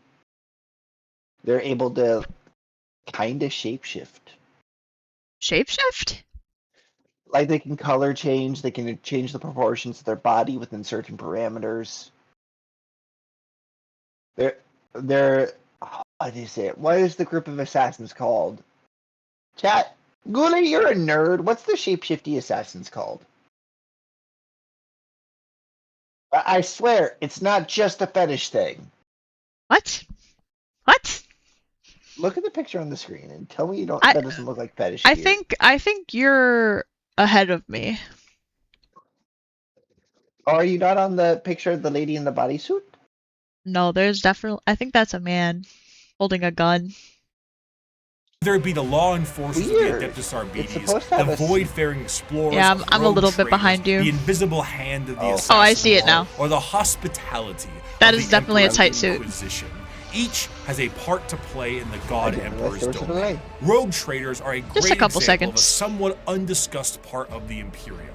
It's not too bad. nobility. While you may see the That's the General Rogue Imperium Trader as a video totalitarian game. hellscape, because it is, this is to those under the boot of the nobles like that reading, run don't it. like it. Rogue traders are a special Ooh. kind of explorer, and their existence is extremely important to the function of the Paladus, Imperium. yes, that's a rogue right. trader is often an extremely special individual and is given the monumentally sized warrant of trade, allowing them to be given almost complete and utter freedom. Their task is Always simple: has to been. chart the uncharted, learn the unlearned, and do whatever they can as an explorer and conquistador for those back on Terra. This information is, strictly speaking, invaluable. Whether a sector can be settled and colonies built, or precious rare resources exist on a floating asteroid can be mined, I wanna play or that a game. long-lost Imperial world from the Age of Strife Ghoulies is played it. It's recovered, very it's good. I all can't do it on absolutely stream. I'm imperative. dyslexic. These rogue traders are faster than any other kind of Imperial armada, and therefore chart the direction of the entire society. Because of this, rogue traders are given a substantial amount of freedom. They have a ship and a crew of specialists, and can do things that would see any normal person shot. They can barter deals and even recruit Xenos races. They can explore areas strictly prohibited, and they can earn a vast amount of Yeah, the wealth and source is riches so in fun. doing so. This tends to make rogue traders a very long lineage, and their heirs take up the mantle of their house. By being explorers, they become fabulously wealthy, and some can become quite the assholes while doing so. But truly, much like a night pilot, Not a that rogue guy. trader is an exceptionally rich individual who can back it up.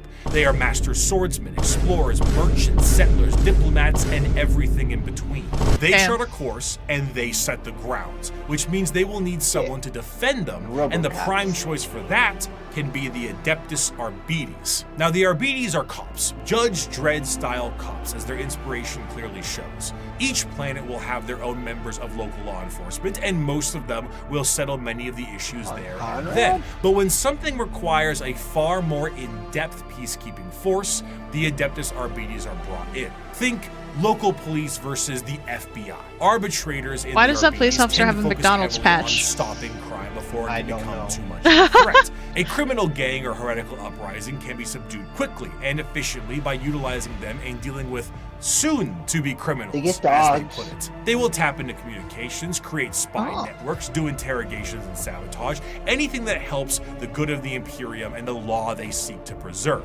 The Code of the Arbites is laid out entirely via the Book of Judgment, a gigantic That's right. The Imperium is a common law system. Common it has law. been for over 10,000 years. It's bad. That's why they got cops. No, common law means like every court case is written into law as Oh, precedent. I see. Their legal codes are literally libraries. library of pages So it's showing really every easy single law from every break a single law. High Lord of Terra in the history of the Imperium. Because the Imperium is so vast, hundreds of laws are added every single day, and the library continues to grow with more and more laws and judgments. While Arbites themselves carry a small version called the Book of Law on their person, this does end up creating a no system lawyers, where kids, the they die before unjustly they finish law prosecuted school, will it's never so escape law. their prisons. If an innocent is wrongly convicted, That's any fucked. form of legal counsel will need to go through the Book of Judgment to help get you out. Often these prisoners require hundreds of years of litigation, in which they will eventually expire before they can be deemed wrongly convicted. Innocence is irrelevant. You have been judged guilty of transgressing the Lex Imperialis. Do not compound your guilt by evading punishment, as there are greater crimes, so are there greater sentences. Of course, should something go out of the hands of the Adeptus Arbites, there is always the silent hand of the Officio Assassinorum to take their place. Naturally, the Imperium has assassins, and these assassins are sent to dispatch important figures that would not normally be handled by simply sending waves and waves of guardsmen at it. The Assassinorum is headed by the Grand Master of There is a story of a group of space marines going to fight the Grand Master of Assassins, and he's just waiting for them. And it's him and a bunch of assassins fighting space marines, and like I think it's like one or two space marines make it out. Damn. But yeah, they killed a lot of the assassins, but it was not fucking easy. So assassins the are Assassinorum, good. who Like is they're a High they're Lord like of Terra and really perhaps good the at what they do. shadiest individual Yes, in the and they're entire well galaxy. supplied, too. At his disposal are multiple types of assassins that all specialize in various things. Their training is extreme and absurd. Aspirant children are often subjected to Hunger Games style combat with each other on the ride over to the temple. Then you get low gravity, high pressure, traps, horrendous physical and mental strain, and everything in between. Then their minds are wiped fucking completely guy. and the real fun begins. An Imperial That's an assassin Eversword. is nothing to mess They're the- around with. It's stealthy because no one is left alive that saw me. Yeah, stealth. That's considered stealth. Unrelenting, violent stealth. I mean, I guess. I guess.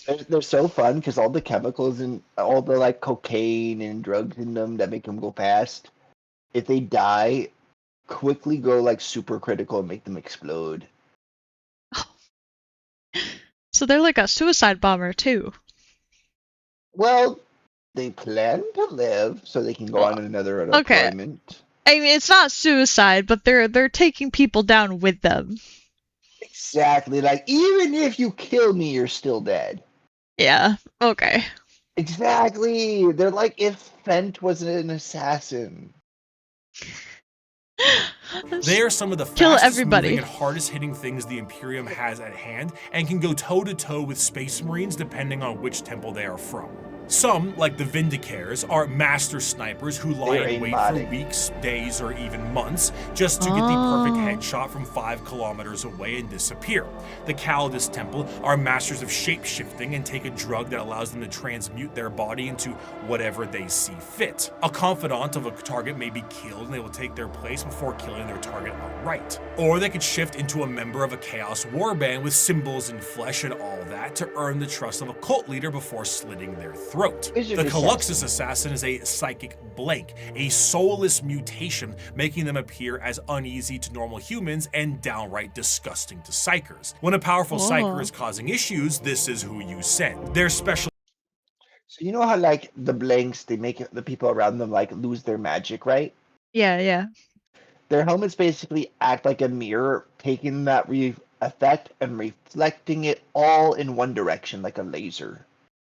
Oh, It's like, do you know D&D at all? a little bit. Do you know what a beholder is? No. They're this big eyeball monster, and their big main eye has a cone of anti-magic coming from it. They're like that. Oh, okay. specialized helmet enhances their already latent powers and will allow them to all but drain the souls from those they touch and their very body. It is an extreme weapon used when a direct form of pressure must be applied to an otherwise untouchable psychic. Now, if you need direct pressure in a more literal way, the Eversor is for you. A drugged up comatose psychopath that is directly dropped on enemy lines and allowed to wreak havoc, killing anything and everything it sees in a blaze of movement and blood before it inevitably dies and causes a plasma explosion on its demise. There are other temples as well, the Vanis Temple acting as sort of like a cyber hacker, the Venom Temple specializing What? in poisons, but all in all, assassins move with their Yeah, it's supposed to be skin-tight body gloves Venom, with a but like speed Latin. unmatched and force But it's a hard unexpected. word to say. One of the best Venom. assassin novels puts a Vindicare, Calidus, and Vanis to infiltrate a night world, kill the High Monarch of the Night, who is permanently stuck in his giant robot knight, install a new ruler in his stead, and make sure nobody knows the Imperium did it. Their missions are insanity, and their tasks impossible, and they do it anyway. Thus is the power the Assassinorum wields. We do not determine the guilty, we do not decide the punishment. We are merely the cold instrument of the Emperor's vengeance. There is no form of death unknown to us. There is no form of terror beyond our means. There is no enemy outside our reach. We are the blade that hovers over the throat of the traitor. We are the bullet that awaits the heretic That's some skull. 80s art. We are the poison in the throat of the alien. That's on a However, metal despite album the cover, I prowess feel of like. the traitors, the Oh, police, yeah? and the assassins, there is one that stands above all. As the Imperium settled into its post-Emperor world, they needed a force to root out corruption wherever it could be found. But they needed specialized individuals who could do so. Men John and women who would Exterminatus serve as himself. detective and Whoa. executioner. This new secret police would have unlimited authority, and they would be known as the Inquisition. Inquisitors of the Inquisition are one of the most feared individuals in all of the galaxy for the common members of humanity. Trained in the most difficult of conditions and mental hardening, they have long closed their minds to the compassions of those they deem guilty. Inquisitors are, for the most part, detectives, but they are detectives whose authority is unmatched and actions justified by the state itself, similar to the KGB, the Gestapo, the Stasi, the OVRA, but unlike those organizations, the Inquisition has far more authority and is one of the only types of individuals who can commit exterminatus, the term used for the utter and total destruction of a planet that is no longer deemed usable by the Imperium. While it is a very exciting word and a commonly notable thing done in Warhammer, They It just does get explode worlds. memed on a lot though, of like first option, destroy them all. There was an Inquisitor when fighting the Tyranids who's like, well, we gotta starve the Tyranids out.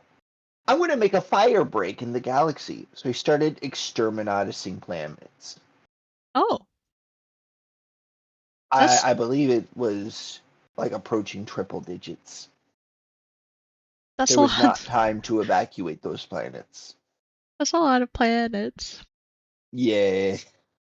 I bet there were some orcs on there. Exterminatus is not actually used There particularly were a lot more often. people. It's a last resort I don't entirely care meant about to them. stop the enemy from gaining a major foothold or spread even more corruption.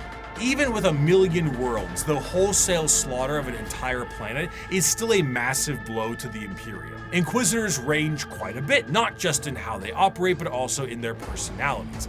They are often main characters for a large amount of books, as detective noir is a great genre, and they can be the most stone-cold killer or a lots of pragmatic books. and sympathetic individual, depending on who they are. They make Radical such a Inquisitors good may way for, utilize like, methods any unlike author to most of the get Imperium, into such as Warhammer. alien tech or even makes sense. demon hosts, where Puritans stick closer to the methods of the religious state and shun any deviations. They also specialize in various aspects, as the Inquisition has orders or ordos, such as Xenos for aliens, Malleus for demons, and Hereticus for, you guessed it. Truly, if you are a normal citizen of the Imperium, a person flashing an inquisitorial rosette in front of you may be one of the most terrifying moments of your entire life. It is the same as an FBI badge or a There's a lot of other groups. There's one whose job it is to redact, like, bad things from historical records. Oh. And there's also another group that's job is to unredact as many historical records as possible. What? Yeah, Why can't they work together? because that would be collusion. Okay. I believe there's also one for, like, time travel shenanigans. That one's iffy, though. Time travel. So, like, you know how, like, the fast travel, you gotta go through the warp, right? And the warp is like hell? Yeah. There's no guarantee you'll come out at the same time as you went in. Oh. It could be a lot later, or sometimes earlier. Interesting. So there's KGB Inquisitors member, for except that. now you're in Warhammer.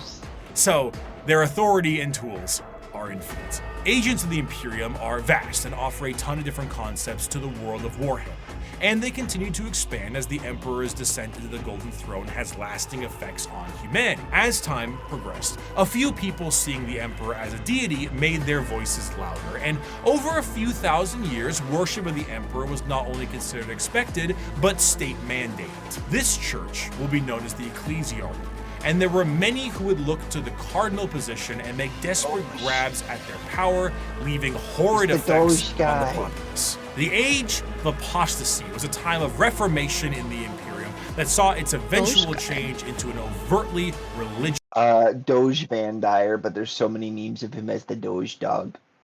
Oh. He was, like, in charge of the Imperium for a while, and he was just corrupt and, more importantly, insane. Yeah, the Bolter Babes. So also he tricked this cult of women that worship the Emperor into becoming the daughters or brides of the Emperor, and he was almost certainly fucking them. Good for him. Good for him. Yeah. He's getting some push. They went to shoot him, and he's like, you see, the Emperor protects me. When he first met them, he had a force field. He's just fucking cheating. They didn't know what a force field was. I see. Okay. I see. Televangelist, but worse. Yeah, I see. Okay. empire. During this time, an all-female warrior cult to the Emperor called the Daughters of the Emperor were a bit more isolated from the wider Imperium. However, I didn't think he as was the going into that. ecclesiarchy began to take root, one Goj Van Dyer became the High Lord of the Administratum and noticed these warriors and felt they could be useful to him. Goj himself told these warriors that he was the voice of the Damn it, Emperor I didn't know he was himself and gonna go into the whole demanded they story. fire upon him to Rip. Not so dumb. Having a little hidden force It's field okay. that this warrior cult had never seen before, the bullet bounced off of him and showing him to be unharmed, truly At the daughter blessed brides of the by Emperor, Sweet Home This Alabama, cult and all became that. known as the Brides Yay. of the Emperor and acted as his personal bodyguards and aides. However, Doge Van Dyer was a tyrant, and his horrendous reign spelled ruination for the wider Imperium, which made the Adeptus Custodes take notice. Despite an outright coup and revolt against him, the deadlock was getting steep as the Brides of the Emperor's fierce combat skills kept him safe. One custodian, made contact with the leader of the brides and brought her into the throne room of the emperor himself. Nobody knows what transpired in that room, save for Alicia Dominica, the custodian, and the emperor himself. However, she left the room with her hair bleached pure white from the interaction, marched her battle brides directly to Van Dyer himself and said, "You have committed the ultimate heresy. Not only have you turned your back on the Emperor and stepped from his light, you have profaned his name and almost destroyed everything he has striven to build. You have perverted and twisted the path he has laid for mankind to tread. As your decrees have stated, there can be no mercy for such a crime, no pity for such a criminal. I renounce your lordship. You walk in the darkness and cannot be allowed to live. Your sentence has been long overdue, and it is now time for you to die." Despite not having any time to die, Doge Van Dyer found some time to do so. With his head lopped clean from his body, So there's a great, like, in his last moments, you want to know what Goji's final words were? What? What do you mean I'm too busy to die? He doesn't even look up from the paperwork he's working on. Keep in mind, he's late stage dementia as well. That's part of why his reign is so terrible. Oh. Because the Imperium has ways of keeping people alive for longer, but all the best ways of keeping people alive for longer have been used up. Like, there was at one point in time a species of sentient beings that were ground up and turned into juice to make people younger. Mm-hmm. They were used up to extinct. Gotcha. the brides of the emperor were no more, and the ecclesiarchy signed a document to stop Van Dyer's reign from happening again. Arms. They would no longer be allowed to have men under arms. And that's why we get the ladies' guns, because Men. they're the men. It's like Lord of the Rings.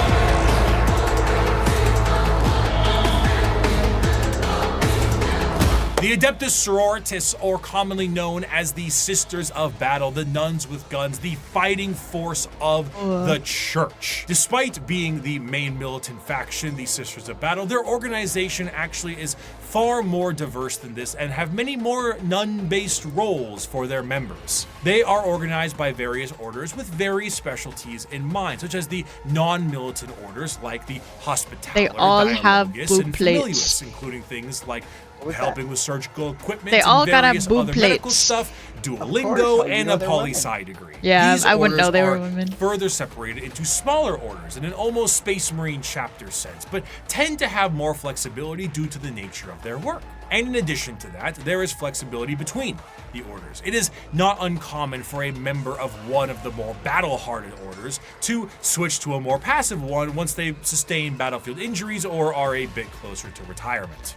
As mentioned before, the Sisters of Battle are a part of their own separate organization, the Order's Militant, and feature the highest number of any given sister. They are the official fighting force of the ecclesiarchy, and they specialize in wars of faith.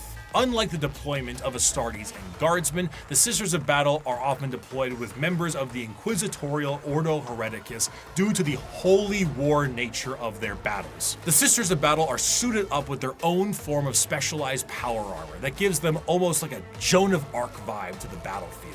Though lacking the more extreme modifications of a Space Marine's power armor, mainly to the fact that Sisters are, for the most part, regular humans, Problem is they still can't take as big of a hit because they get juiced inside their armor.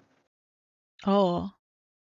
the power armor of a Sister of Battle almost matches the defensive power of an Astartes, but with added flexibility and versatility in exchange for strength. Some of the patterns of armor do allow for the enhanced. Don't worry, the babies are grown in tubes for use in horrible robotics. Oh, good. I was there are some cherubs behind her shoulders there. Yeah, they're just two babies. Don't worry about it. Okay, that's fine then. That's fine. Of genetics, but this is far from the norm.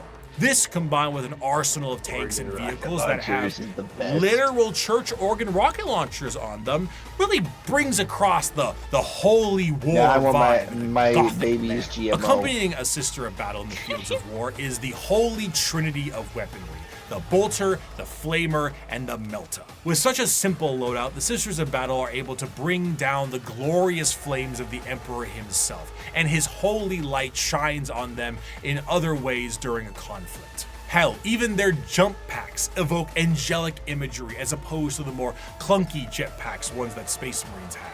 In times of great turmoil or impossibility, a living saint of the sororitas itself might appear on the battlefield surrounded by a litany of doves and cherubs. That's Saint Celestine. Proves that the Emperor really just wanted a daughter. Oh. She gets to keep coming back to life. She almost always dies every time she shows up on a battlefield. And she talks about, like, the process is she has to climb over a mountain of her own corpses in order to get a respawn again where she's needed.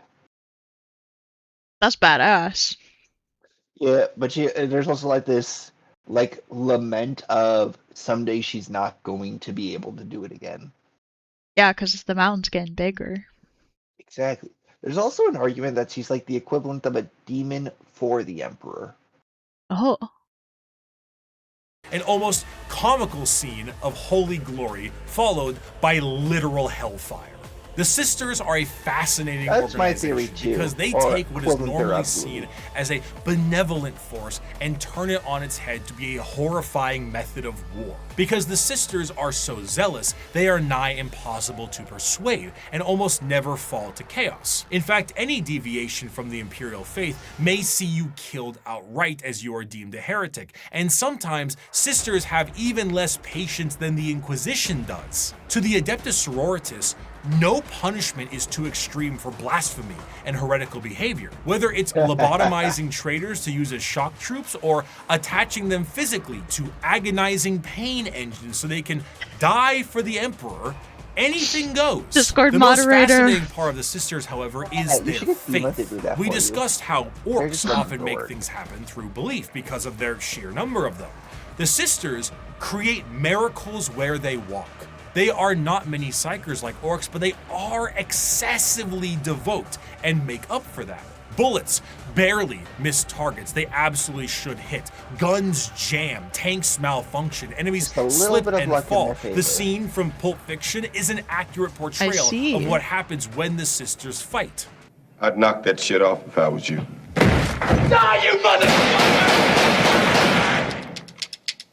Fuck yeah.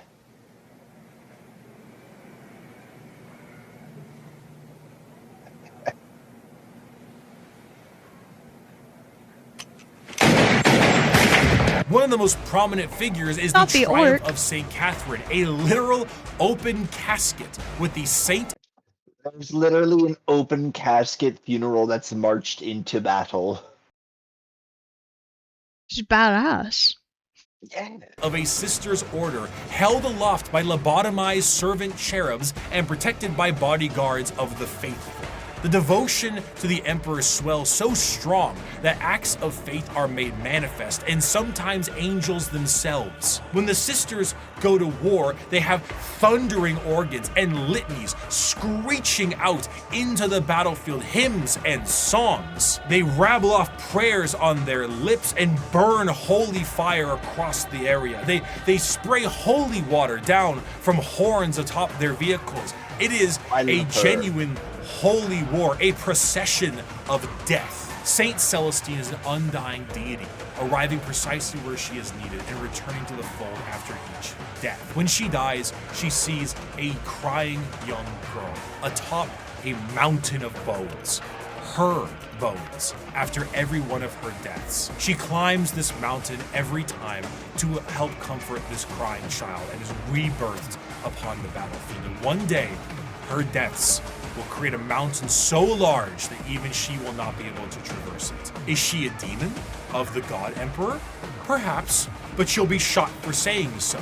She is genuinely and literally faith made manifest. Some sisters may make a mistake, however, and find themselves questioning their faith, disobeying a command, and even leaving their order. These sisters are sent for reconditioning and are known as the There's a Sisters lot of Repent move out Show. They arcs generally of these face the ladies. front of the line head on and seek They don't retribution get and armor. forgiveness from the Emperor himself. Though their No, they do actions not. were heretical, repentia on the fields of battle is an indication of an individual wanting to become forgiven.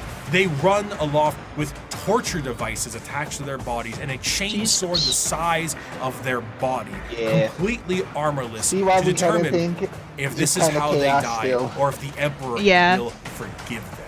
Even the most famous champion of the sisters, that Saint Celestine, was a repentia. Even she questioned her faith. And if she can do it, so can you. Just don't run away again.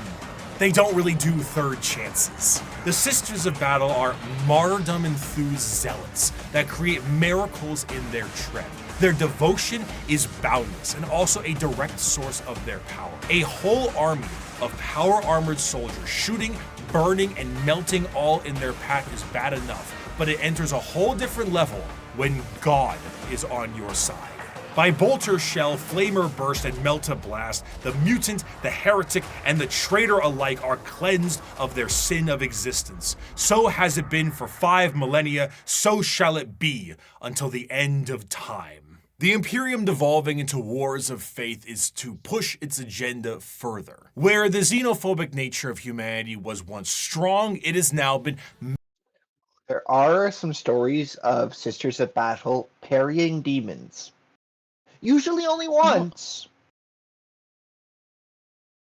But the fact that they block once before they get, their shit rocked is pretty impressive. When most normal humans, that's just go directly to jail, do not pass go, do not collect $200. Oh, I see. So they at least do it one time before they perish. Faith is a real, tangible thing in Warhammer. Mhm. It has like a psychic effect of its own. So although sisters may not be psychics, they may exhibit some similar effects.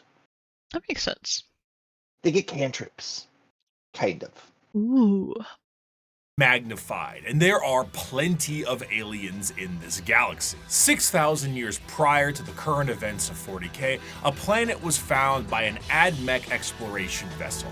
The life forms on the planet were seen using tools, but they were still very primitive, so the planet was marked for destruction to pave the way for the Imperial war machine. However, this was thrown off because of an extreme warp storm and that whole Doge Van Dyer thing. Flash forward to modern day, and an unknown but highly advanced vessel was shot down near an Imperial mining world, and the bodies on this vessel matched those life forms found on that primitive. The native not creatures particularly. on that planet were able to evolve rapidly due to them being unobstructed, and their highly advanced gear pose a new threat to the Imperial. Advancing over They're not these years orcs in a or Nurgle, remarkable so I don't speed, care. These are the new upstarts in the galaxy, looking to make a name for themselves, all in the name of the greater good. These are the...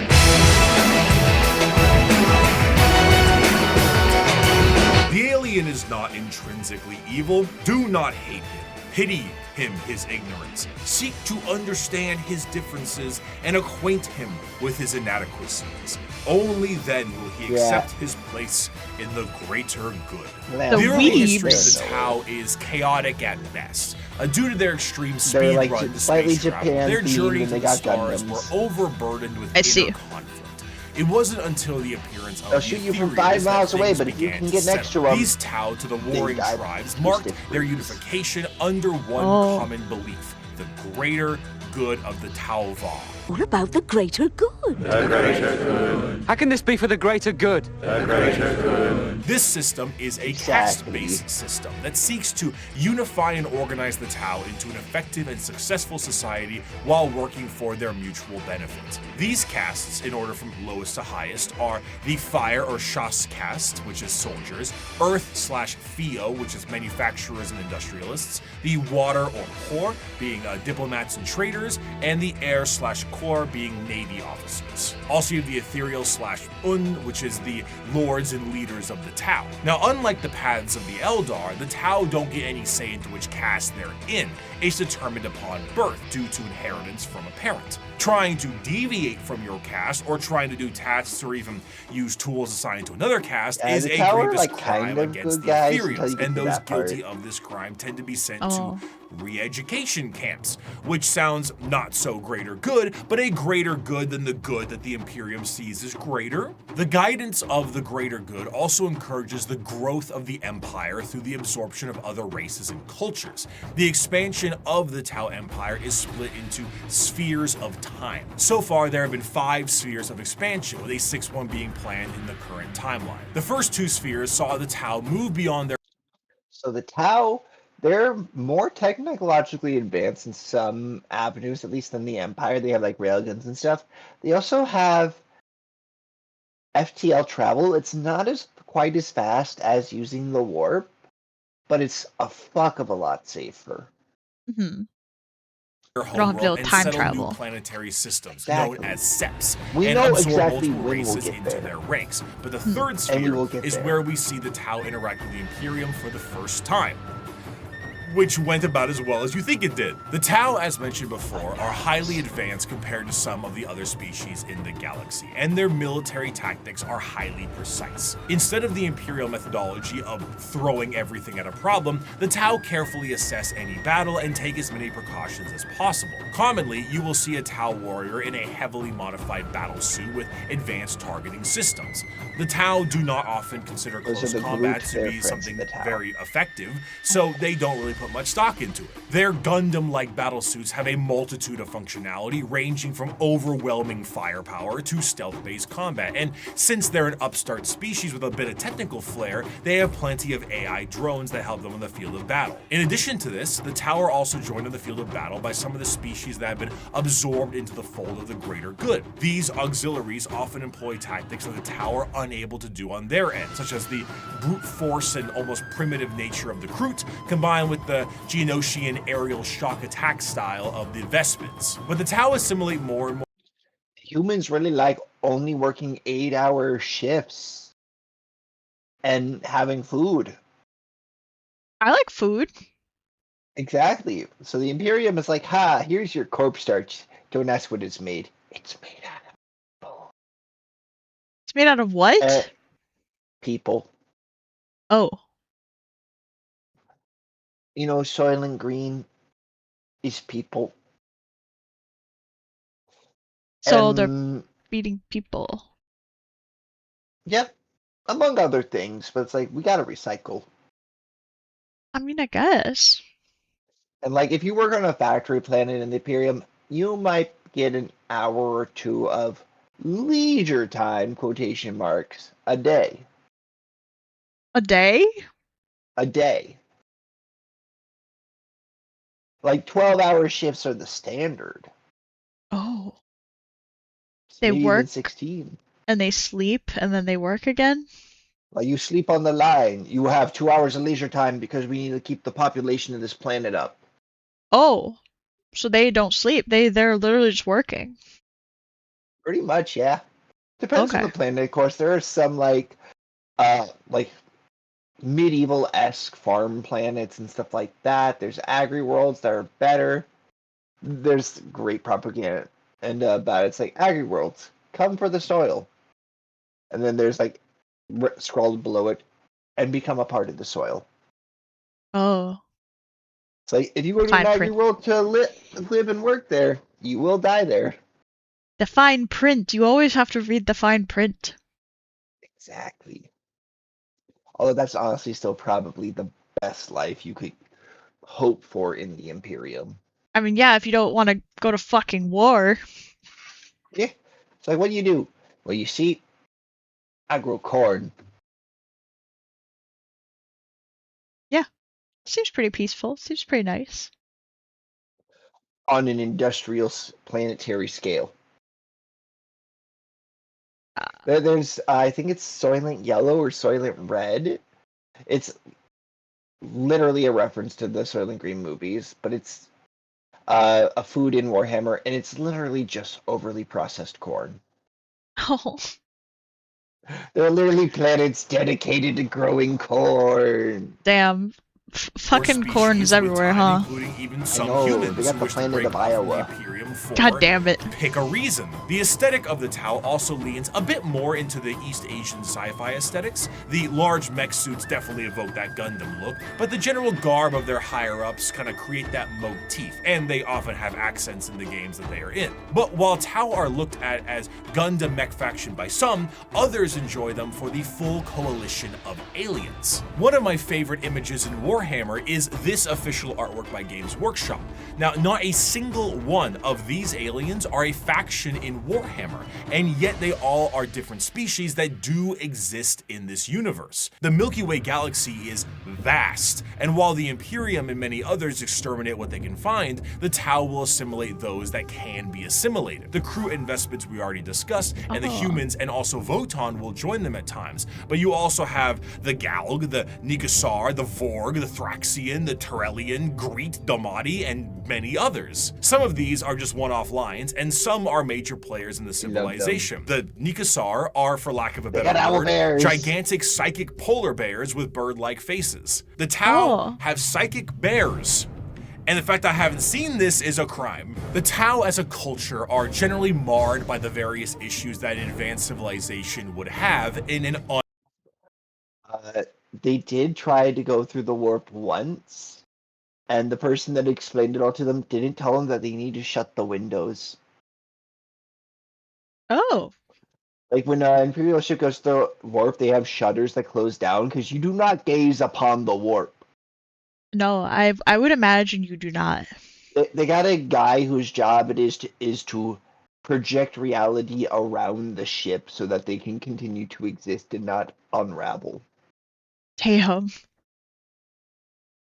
Unadvanced So these guys got fucked. They do not travel through the warp because of the insane they don't dangers, get wizards, but so instead use a more classic FTL that's genre. fair. However, because they aren't going through hell, it makes them a lot slower than many other races. The Imperium might surf through hell and lose a few ships, but they will get there first. Often they will take enormous cannons and weaponry and defeat their foes before they can even close the gap. One of their light walkers carried a weapon of lethal effect. It fired a form of ultra-high velocity projectile.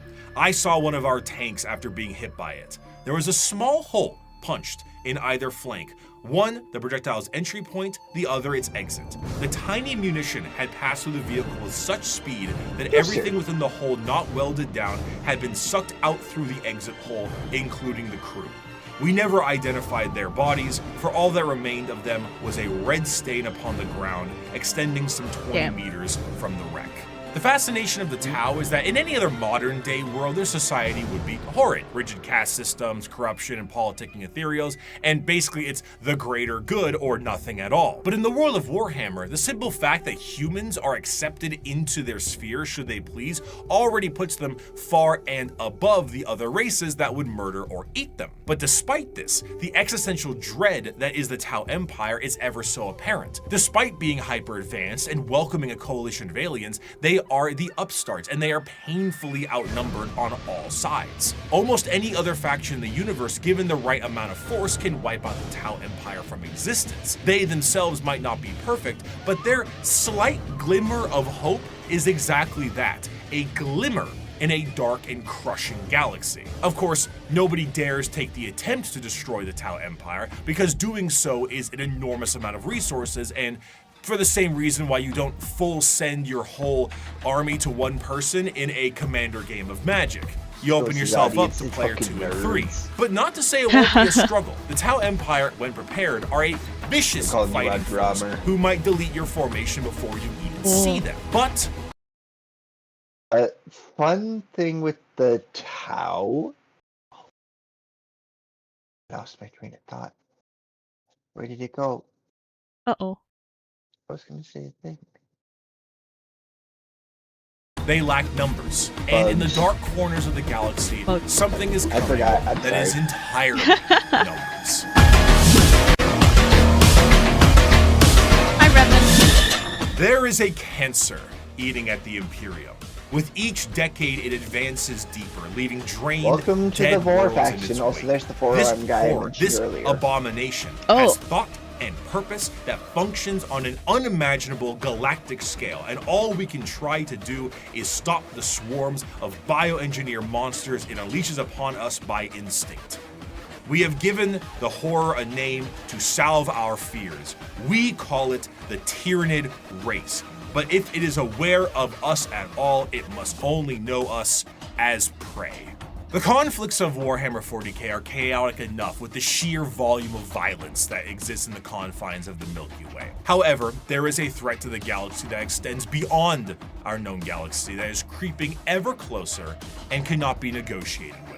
What drew them to the galaxy is unclear. It may have been the light of the Astronomicon itself, like a moth to a flame. It could have been a Xenos device detonated in the Horus Heresy. It could have been that they were done eating the Andromeda galaxy and they have come to take ours, or they might be running from something far worse. Flood from Halo. Regardless of the why, the where, when it came to the Halo. first official contact with these creatures, was the planet of Tyre. This is the site where the Imperium encountered a fleet of these creatures before being utterly torn to shreds. Thus, these creatures became known as the Tyranids. There is plenty of evidence that the Tyranids have been lurking in our galaxy for years beforehand, but this was the first true instance of their presence being fully known. Unlike other creatures in the realm of 40k that can be talked to, captured, or negotiated with, the Tyranids are not Animal from the Muppets, unfortunately. Oh? Please say you get that joke. Please say you had a childhood. I mean, I know the Muppets. The I'm one behind you, guy that remember? goes, Animal while playing drums. Oh, I don't know if I remember that one. I'm sorry. These days. I'm sorry. unable to be reasoned with. They are, at their core, So these are the guys you're but gonna not the- bounce the on fun crazy kind of style. animals. They are the xenomorphs of 40k, and I mean, boy I are they want some hungry. fun before They you get are added to the instinctively giant hardwired planetary to either gumbo. kill or be killed, Fair. and they are an unrelenting force due to this. However, just because they don't talk outwardly doesn't mean they don't communicate with one another. The true horror of the Tyranids is found in their driving force, the hive mind. 3, 2, 1. Hot in here, my Nelly. That's what I guessed. What? You see, the Tyranids are So you know how that guy's got a gun arm, right? That gun arm is technically a separate living entity. The bullets it fires are also separate living entities, all part of the hive mind. Oh goodness. a collective So these are like the consciousness ultimate bad that are all guys. connected to a singular embodiment of psychic I wouldn't power even describe that them is as bad. utterly They're more a force in incomprehensible to the nature. human mind. To keep They this are connection hunger there, incarnate. the Tyranids on the field of battle Well, are followed around that's by bad synapse for creatures, essentially civilization. serving as their Bluetooth It's bad for connection to everything the else, greater yeah. hive mind. Yeah. This allows them to send A and receive common information enemy about the battle of they're in, all and it also the, allows them to adapt to certain situations groups based we've on the seen. information gained. Depending on the enemy, the swarm might be able to develop a new weapon or new tactics so they can get the upper hand. When the synapse connection is cut, they are unable to essentially form a save state and are stranded. The sheer power of the hive mind presence pours from each Tyranid in such a manner that it causes a distortion in the warp itself. A hive fleet's arrival can cause a dark shadow the size of several light years, coined the shadow in the warp. This There are stories where people like manage to get a message through the warp as their heads literally explode from the pressure. Oh, that's nice. Yeah. shadow prevents any usage turn of off the magic. warp, or at least makes it exceptionally Blink. difficult. Communications shut down due to astropaths being unable to talk. Ships cannot freely enter the warp, and even creatures with a warp sensitivity feel an immense dread due to it. It causes everything to just kind of sit dead, like at a buffet counter waiting for the afternoon meal rush. The Tyranids meander through the galaxy in these gigantic hive fleets that are fueled by bioships, and these ships contain birthing pools for Tyranid armies and more ships. Everything about the Tyranids is organic, and to fuel this war machine, the Tyranids consume any and all biomass they come across and absorb it into their respective hive. From the ground to literally the air, the Tyranids strip a planet to a lifeless and uninhabitable hulk. As a means to curb the advancement of the Tyranids, the Imperium has been known to preemptively exterminate worlds in the path of a hive fleet so that they have less biomass to consume in an attempt to starve them. Damn. The Halo method, literally scorched earth tactics by taking everything out of the freezer and lighting it on fire. Outside of the obvious threat and adaptive and unreasonable enemy posed on the field of battle, the most dangerous aspect of the Tyranids comes in the form of their general unpredictability. The Tyranids are external to the Milky Way galaxy itself, and it's unknown where they truly hail from. However, their arrival in the Milky Way is seemingly random, and in Everyone always forgets that, like, when you're in a galaxy map, up and down are still an option. Yeah. Yeah, like, you ever think about that in video games? Like, there's a whole axis not being used. Like, I understand, like, mechanically why they have to do that. Damn. 3D space, implying quite the heavily universe that is Tyranids infinite have and the vast. galaxy surrounded in some kind of are the way. only Due ones to that know this, about you the will sometimes Z-axis. see instances of species Damn. engaged in a separate conflict, both agree to a temporary truce in order to take out a Tyranid threat. Because regardless of the stakes at hand, the existence of the Tyranids marks the heat death of the galaxy itself, and all the factions can ultimately agree that the Tyranids themselves act as the biggest threat to all of them. The Tyranid common race enemy. is truly an unknowable horde, and pulls from that horror of the unknown. They, as a faction, are not ones with a large amount of general lore because their entire race is told from the point of view of those being eaten by them. Tyranids are called that due to the planet Tyran they destroyed, as we mentioned earlier, and their names are often phrases given to them by their victims. The Swarm Lord, Old One-Eye, the Death Leaper, Von Ryan's Leapers, and so on. Despite the inability to even perceive the vast psychic hive mind of the Tyranids, they are fiercely intelligent. Special poisons and items designed to counter Everything them is are adapted in intelligent. a matter of hours. If you bring light infantry, they create heavy monsters. If you brought weapon emplacements, they spawn little creatures to scour your vents and sewers. Many of you enjoyed the Servitor excerpt from part 1, and so bear with me as I provide you another very long account of a planetary governor whose planet is in the final death throes of the Tyranid menace. This starts about halfway through. It has been many weeks since a handful of us escaped the sinking of the Seafort Divine Anchor via airlift. We have escaped in this manner because the Tyranids had overwhelmed so much of our world, they no longer appeared to need to continue spawning beasts for aerial supremacy. I shall never forget what I saw from my craft's portholes. Alien biostructures dominated Huto's surface. Gigantic, lumpen barnacles pumped out clouds of matter to further poison the planet alongside pulsating, brain-like nodes that resembled lethal fungi. Immense capillary towers stretched high into the poisoned sky. The glistening chitin coating their flanks crawled over by chains of lesser beasts fulfilling some sick alien purpose I cannot know. Digestion pools spread for miles, replacing our once great lakes with reservoirs of bubbling biomatter. Tides of creatures bloated with consumed flesh vomited their guts into the pools or threw themselves entirely into the billowous liquid. Very Amidst wonderful the seas imagery. Of feeder beasts consuming all in their path, we would every so often see an explosion or a burst of fire. Were these heroic final stands by other survivors, or merely abandoned ordnance detonating at random? I will never know. I cannot rejoice in the deaths they inflicted. The biomatter of the dead Xenos was surely recycled by the Xenos regardless in no time at all. Our aircraft ran out of fuel a week ago. Now I stand in the snow, not far from the peak of Mont Saint Hila. I am the only one left that I know. One by one, those with me perished. The slightest cut on a mountain rock resulted in an immediate infection that left the pilot screaming in agony. Her co-pilot fired the shot that ended her torture, and my senior aide threw himself from a ledge, the reality that there was no escape hitting him. I have no idea what happened to my chief medicae. Others were slain by lone beasts the rest of us were unable to kill or drive away. A justly deserved end will soon be mine. I have failed on every possible level. We were not even able to send word. An alien disease has me within its grasp. My limbs are numb, my tongue is dry as sand, my head throbs. Even at these chilled heights, I sweat profusely. From here where I sit, I can see the final death unfold on the planet entrusted to me. Before me is the Radarin Ocean. The water level is visibly dropping, hour by hour. They are even taking our seas. There are enormous beasts with great, slowly flapping wings and immense open maws moving through the sky. I may be at high altitude, but the air is thinner here than it should be.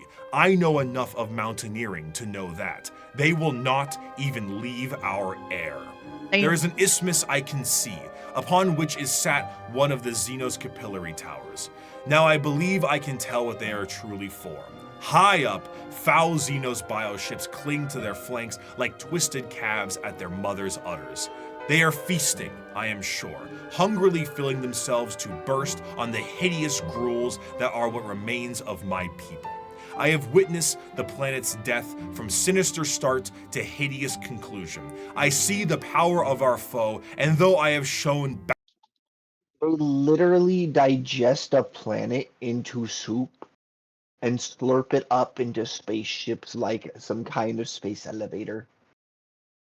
It's just crazy. They strip everything from planets, even atmosphere. It's such a complete loss, because even if you push the Tyranids back afterwards, that planet will never again support life. Yeah. That's fucked. Yeah. But also, like, the writing is so good for it. It's such a level of existential horror I love. It is. This character who had this whole ass monologue is just sitting there watching the world get eaten, and like, what are you gonna fucking do about it? I believe he was the planetary governor too, like, that's why he has the line of, like, he failed. This Yeah. was his responsibility, and he could do fuck all. Yeah.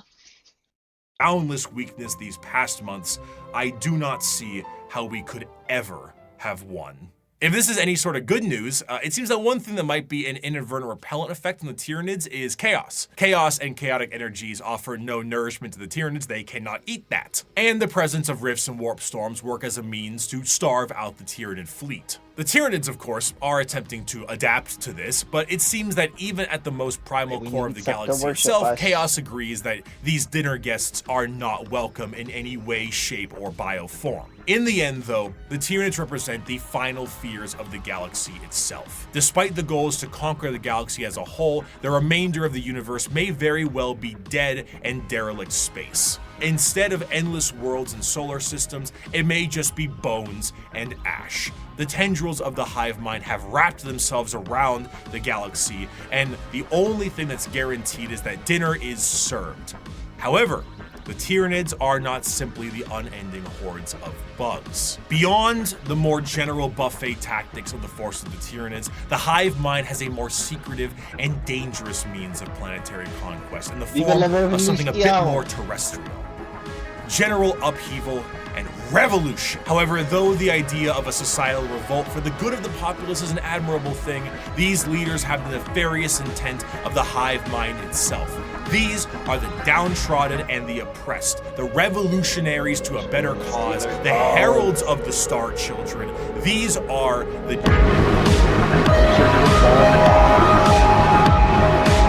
In the sunless body of our hive, the flock of the faithful grows. We are guided by our great Father's sacred vision, protected by his loving hands. Within these holy shadows we dwell, while the impure bathe in spire-topped starlight. And what lies between those stars? What sails beyond those distant suns? Shrouded in night, born within that eternal black, our redeemers, our gods, truer than the silent, long-dead emperor, the children of the void.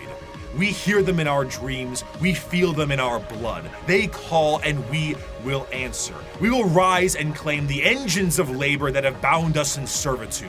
This world will burn. It will be cleansed, purified, made ready, and the heavens will deliver our reward. The ground zero of a Gene Stealer cult comes in the form of the Gene Stealer itself.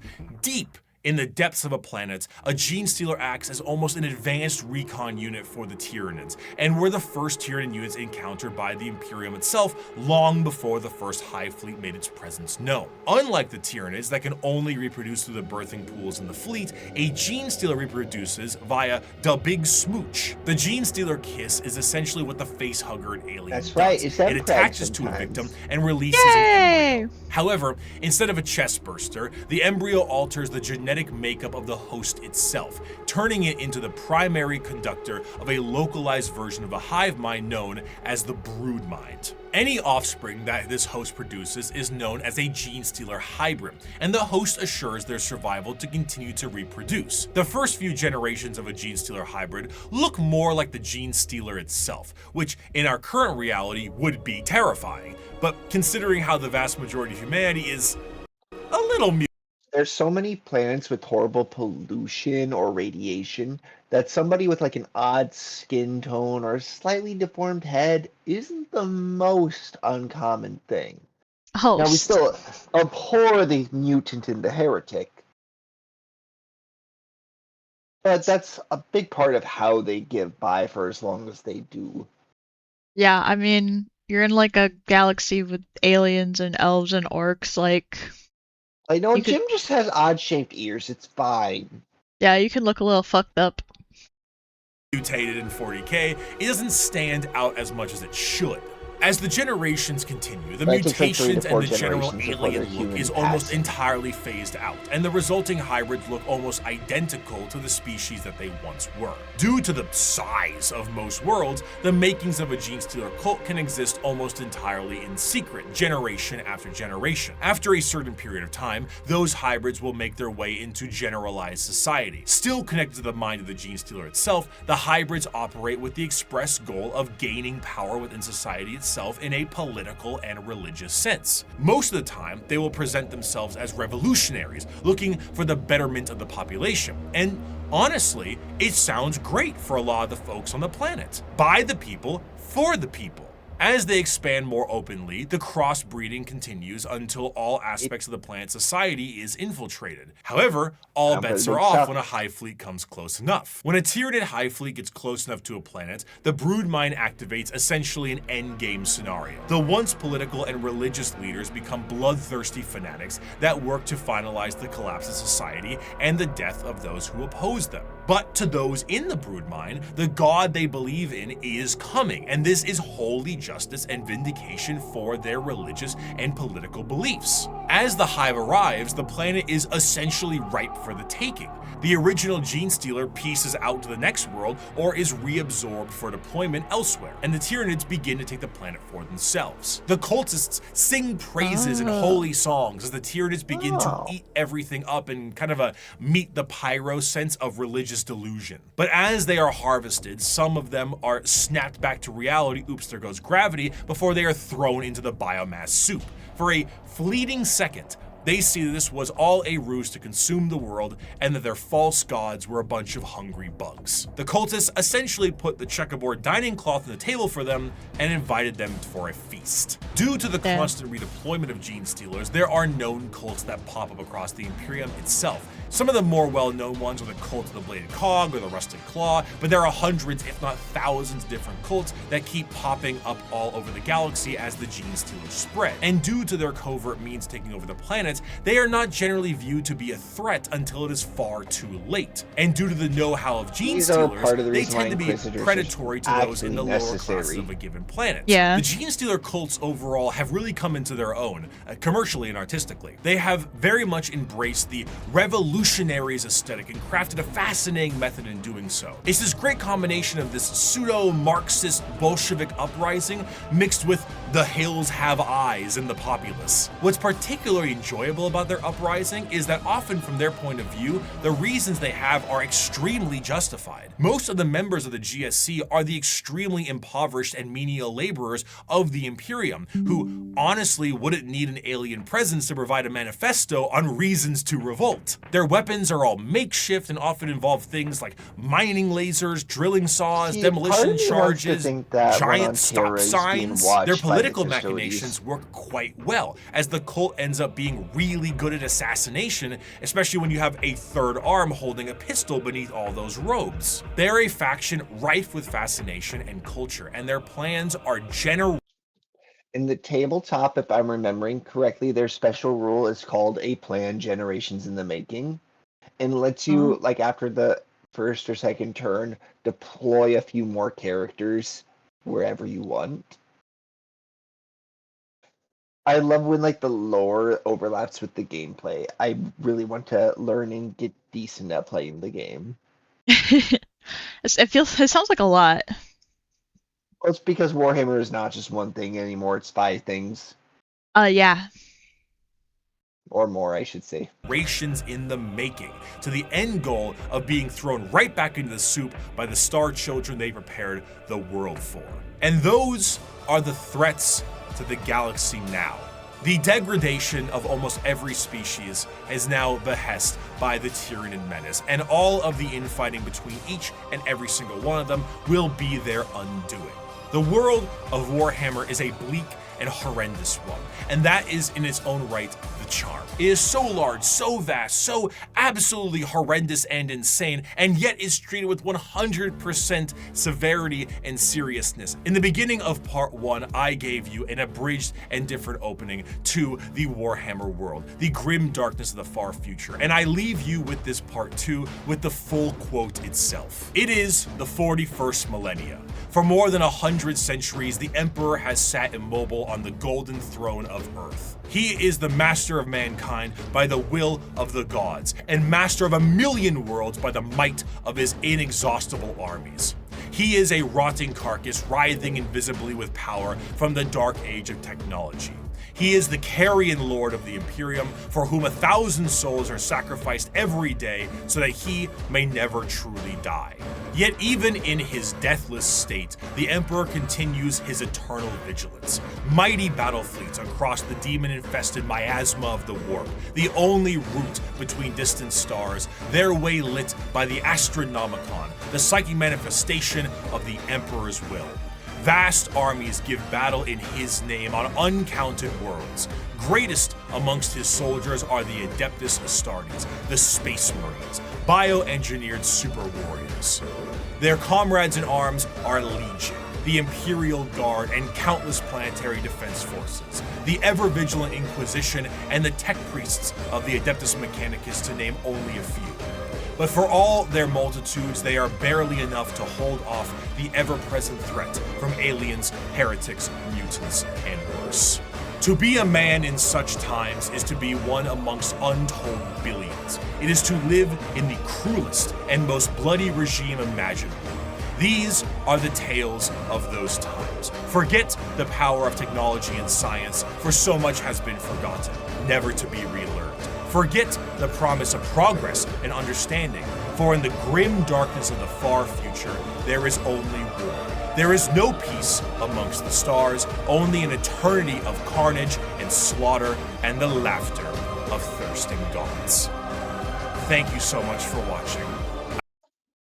Ricky is such a good presenter. Oh, did yours end? I hope you have a wonderful rest of your day. Oh, there wasn't really anything. Okay. But I was gonna say there's like 2 seconds of credit. Yeah. No, he was just finishing up his like thanks for watching. I just didn't know if there was more. Okay. Yeah, that was good. Expecting like a Marvel post-credit scene. I don't know. We're expecting Deadpool to come out and talk about who they're gonna have play Wolverine. Maybe. What if I was? Okay, answer me this. Does this universe literally ever see peace ever? Ever? There are factions that aim for their version of what peace would be, but it is still an ongoing story, so there's no conclusion to it. So this entire universe is just war and carnage and violence and death. Well, if you go on like individual levels, there are people that will live entirely peaceful lives. But it is an empire that is constantly on war and so vast that a planet can be at peace and never know the horrors of war, while another is embattled literally every day. But then you have to worry about the Tyranids coming and eating your planet. Most Imperial citizens don't know of the existence of aliens. Oh, they're just unaware. Like in the Imperial Guard's uplifting primer, they refer to orcs as large but relatively weak aliens with brittle bones. Hmm. They talk about how the Eldar have outdated weaponry.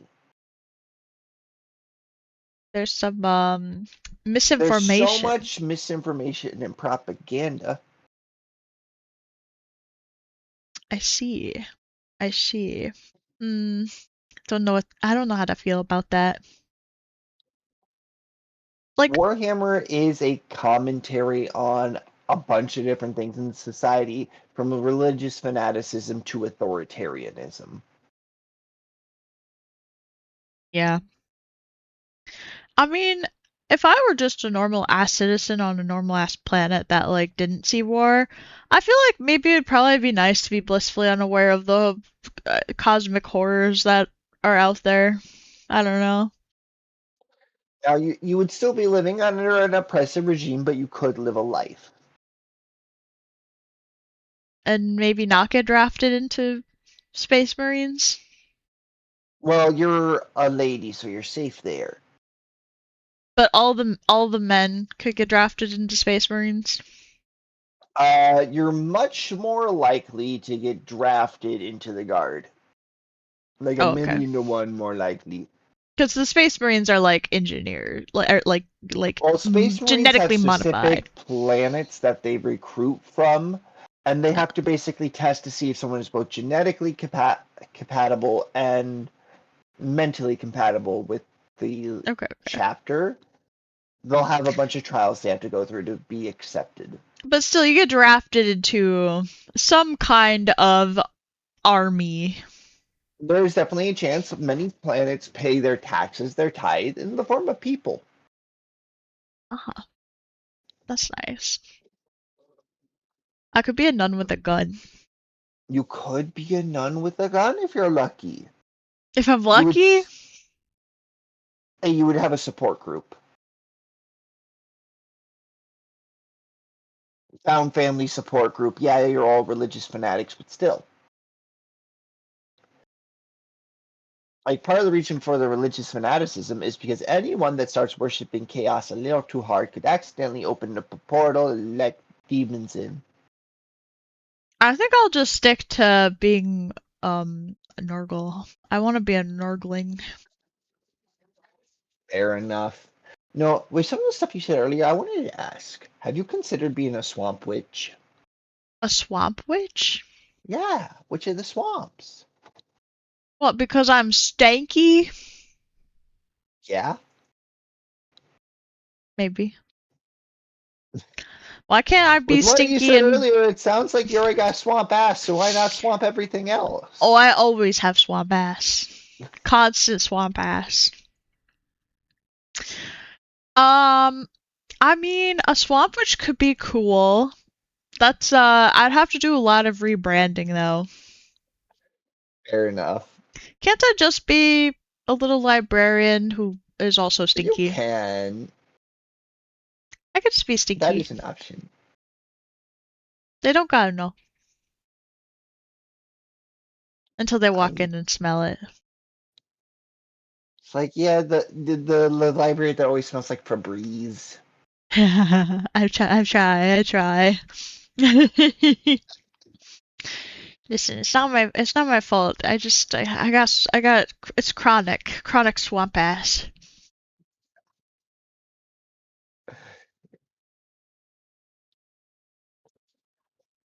I don't know, man.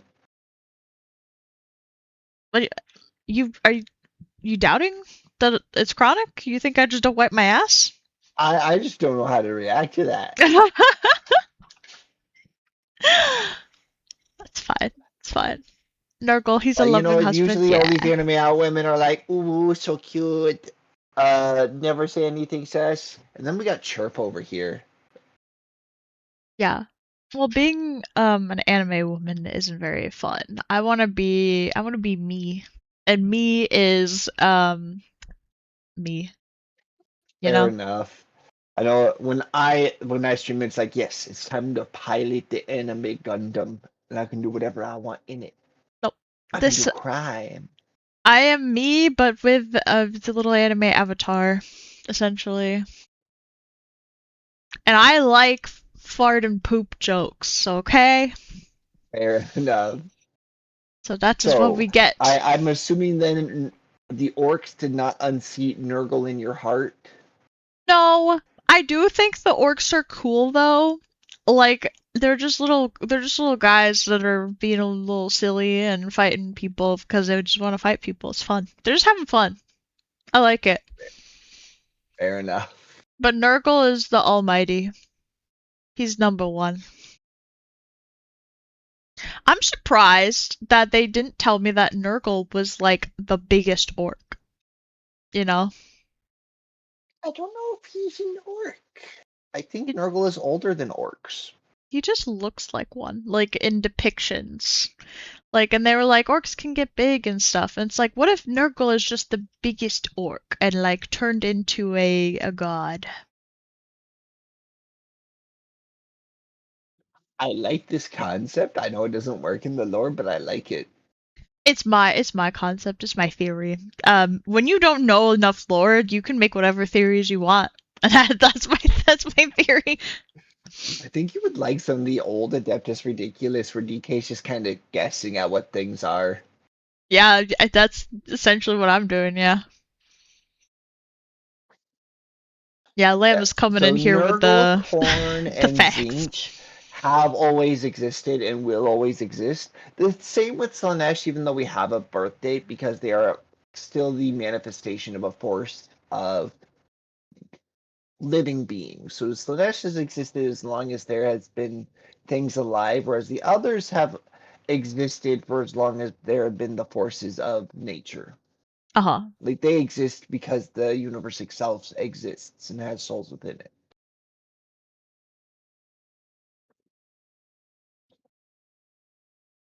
Fair enough. They said in the Ricky said that like Warhammer part of the charm is it takes itself so seriously, and now that there are literally over 600 books, you can literally make a career talking about Warhammer. Shit's crazy. I mean, people have, right? Like there are so many Like Warhammer Ricky. peoples, yeah. And honestly, that's my preferred way to absorb Warhammer. I've listened to some of the books, but it's just fun listening to people like tell you the stories. I like podcast style, like those true crime podcasts where people are just like telling you what happened, you know? Yeah.